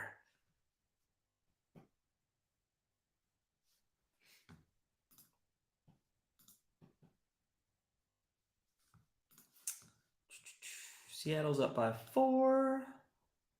Oh, they're up by 5, actually. 24-19. All right. First down and 10. Again, only one time. Oh, they lost their timeout, so it's done. It's done. Oh, but wait, what happened there? Did they stop the clock? Is that what happened? Seattle just stopped the clock there instead? Okay. So now it's going to be second down at the 2-minute warning. I guess essentially they could get the ball back with like 40 seconds. I don't think it happens. I think the 49ers come out. They just end the game with a first down, and I think this one's going to end very quickly. I don't think there's any chance. Yeah, I don't think there's any chance that they get the ball back. We'll see, though. Stranger things have happened, right? Stranger things, yeah.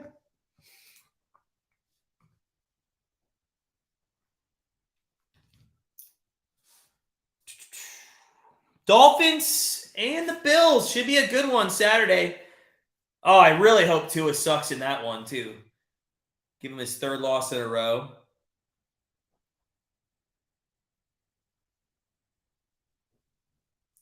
Bengals Bucks could be a good one, although who's going to win that division, guys? Right? Who's winning the NFC South? Let's dive into that for a second. Tampa's 6-7, Carolina's 5-8, Atlanta's 5-8, and New Orleans is 4-9. I mean, what crappy team there wants to win that division? Who do you guys think will win? Do you guys think the Bucks will just end up taking that division? It's hard. It's hard not for them, or hard not to think that they will just end up winning that by default, really. Bill, you need the Bills to lose that one? Why? Because you want Cincinnati to be the number 1 seed? 2nd down and 5 out of the 2-minute warning, and that is going to be not enough. Why isn't Christian McCaffrey in? That was an interesting.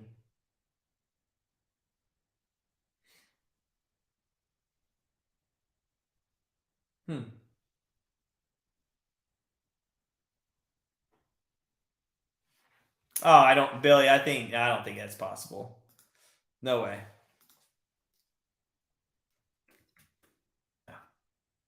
I don't think that's going to happen. I mean, you still have to play the Bills, and you have to play the Ravens, and you have to play the Patriots and the Bucks. I mean, I just think with your schedule, I think that's being a little too optimistic. That's going to end the game, by the way. Oh, my God. Oh, my God. Oh, my God. Don't go down. Don't go down. Don't go down. Don't go down. Oh, you son of a bitch. Get in the end zone. Damn it. Oh, we are 1 away. We're 1 yard away from that being a touchdown, which would have given the Seahawks a minute left to score. Oh, my God. Oh, damn it. First off, the guy's an idiot for just not taking a knee, unless they're trying to run up this game because of the earlier stuff. Damn, that sucks. It does stop the clock.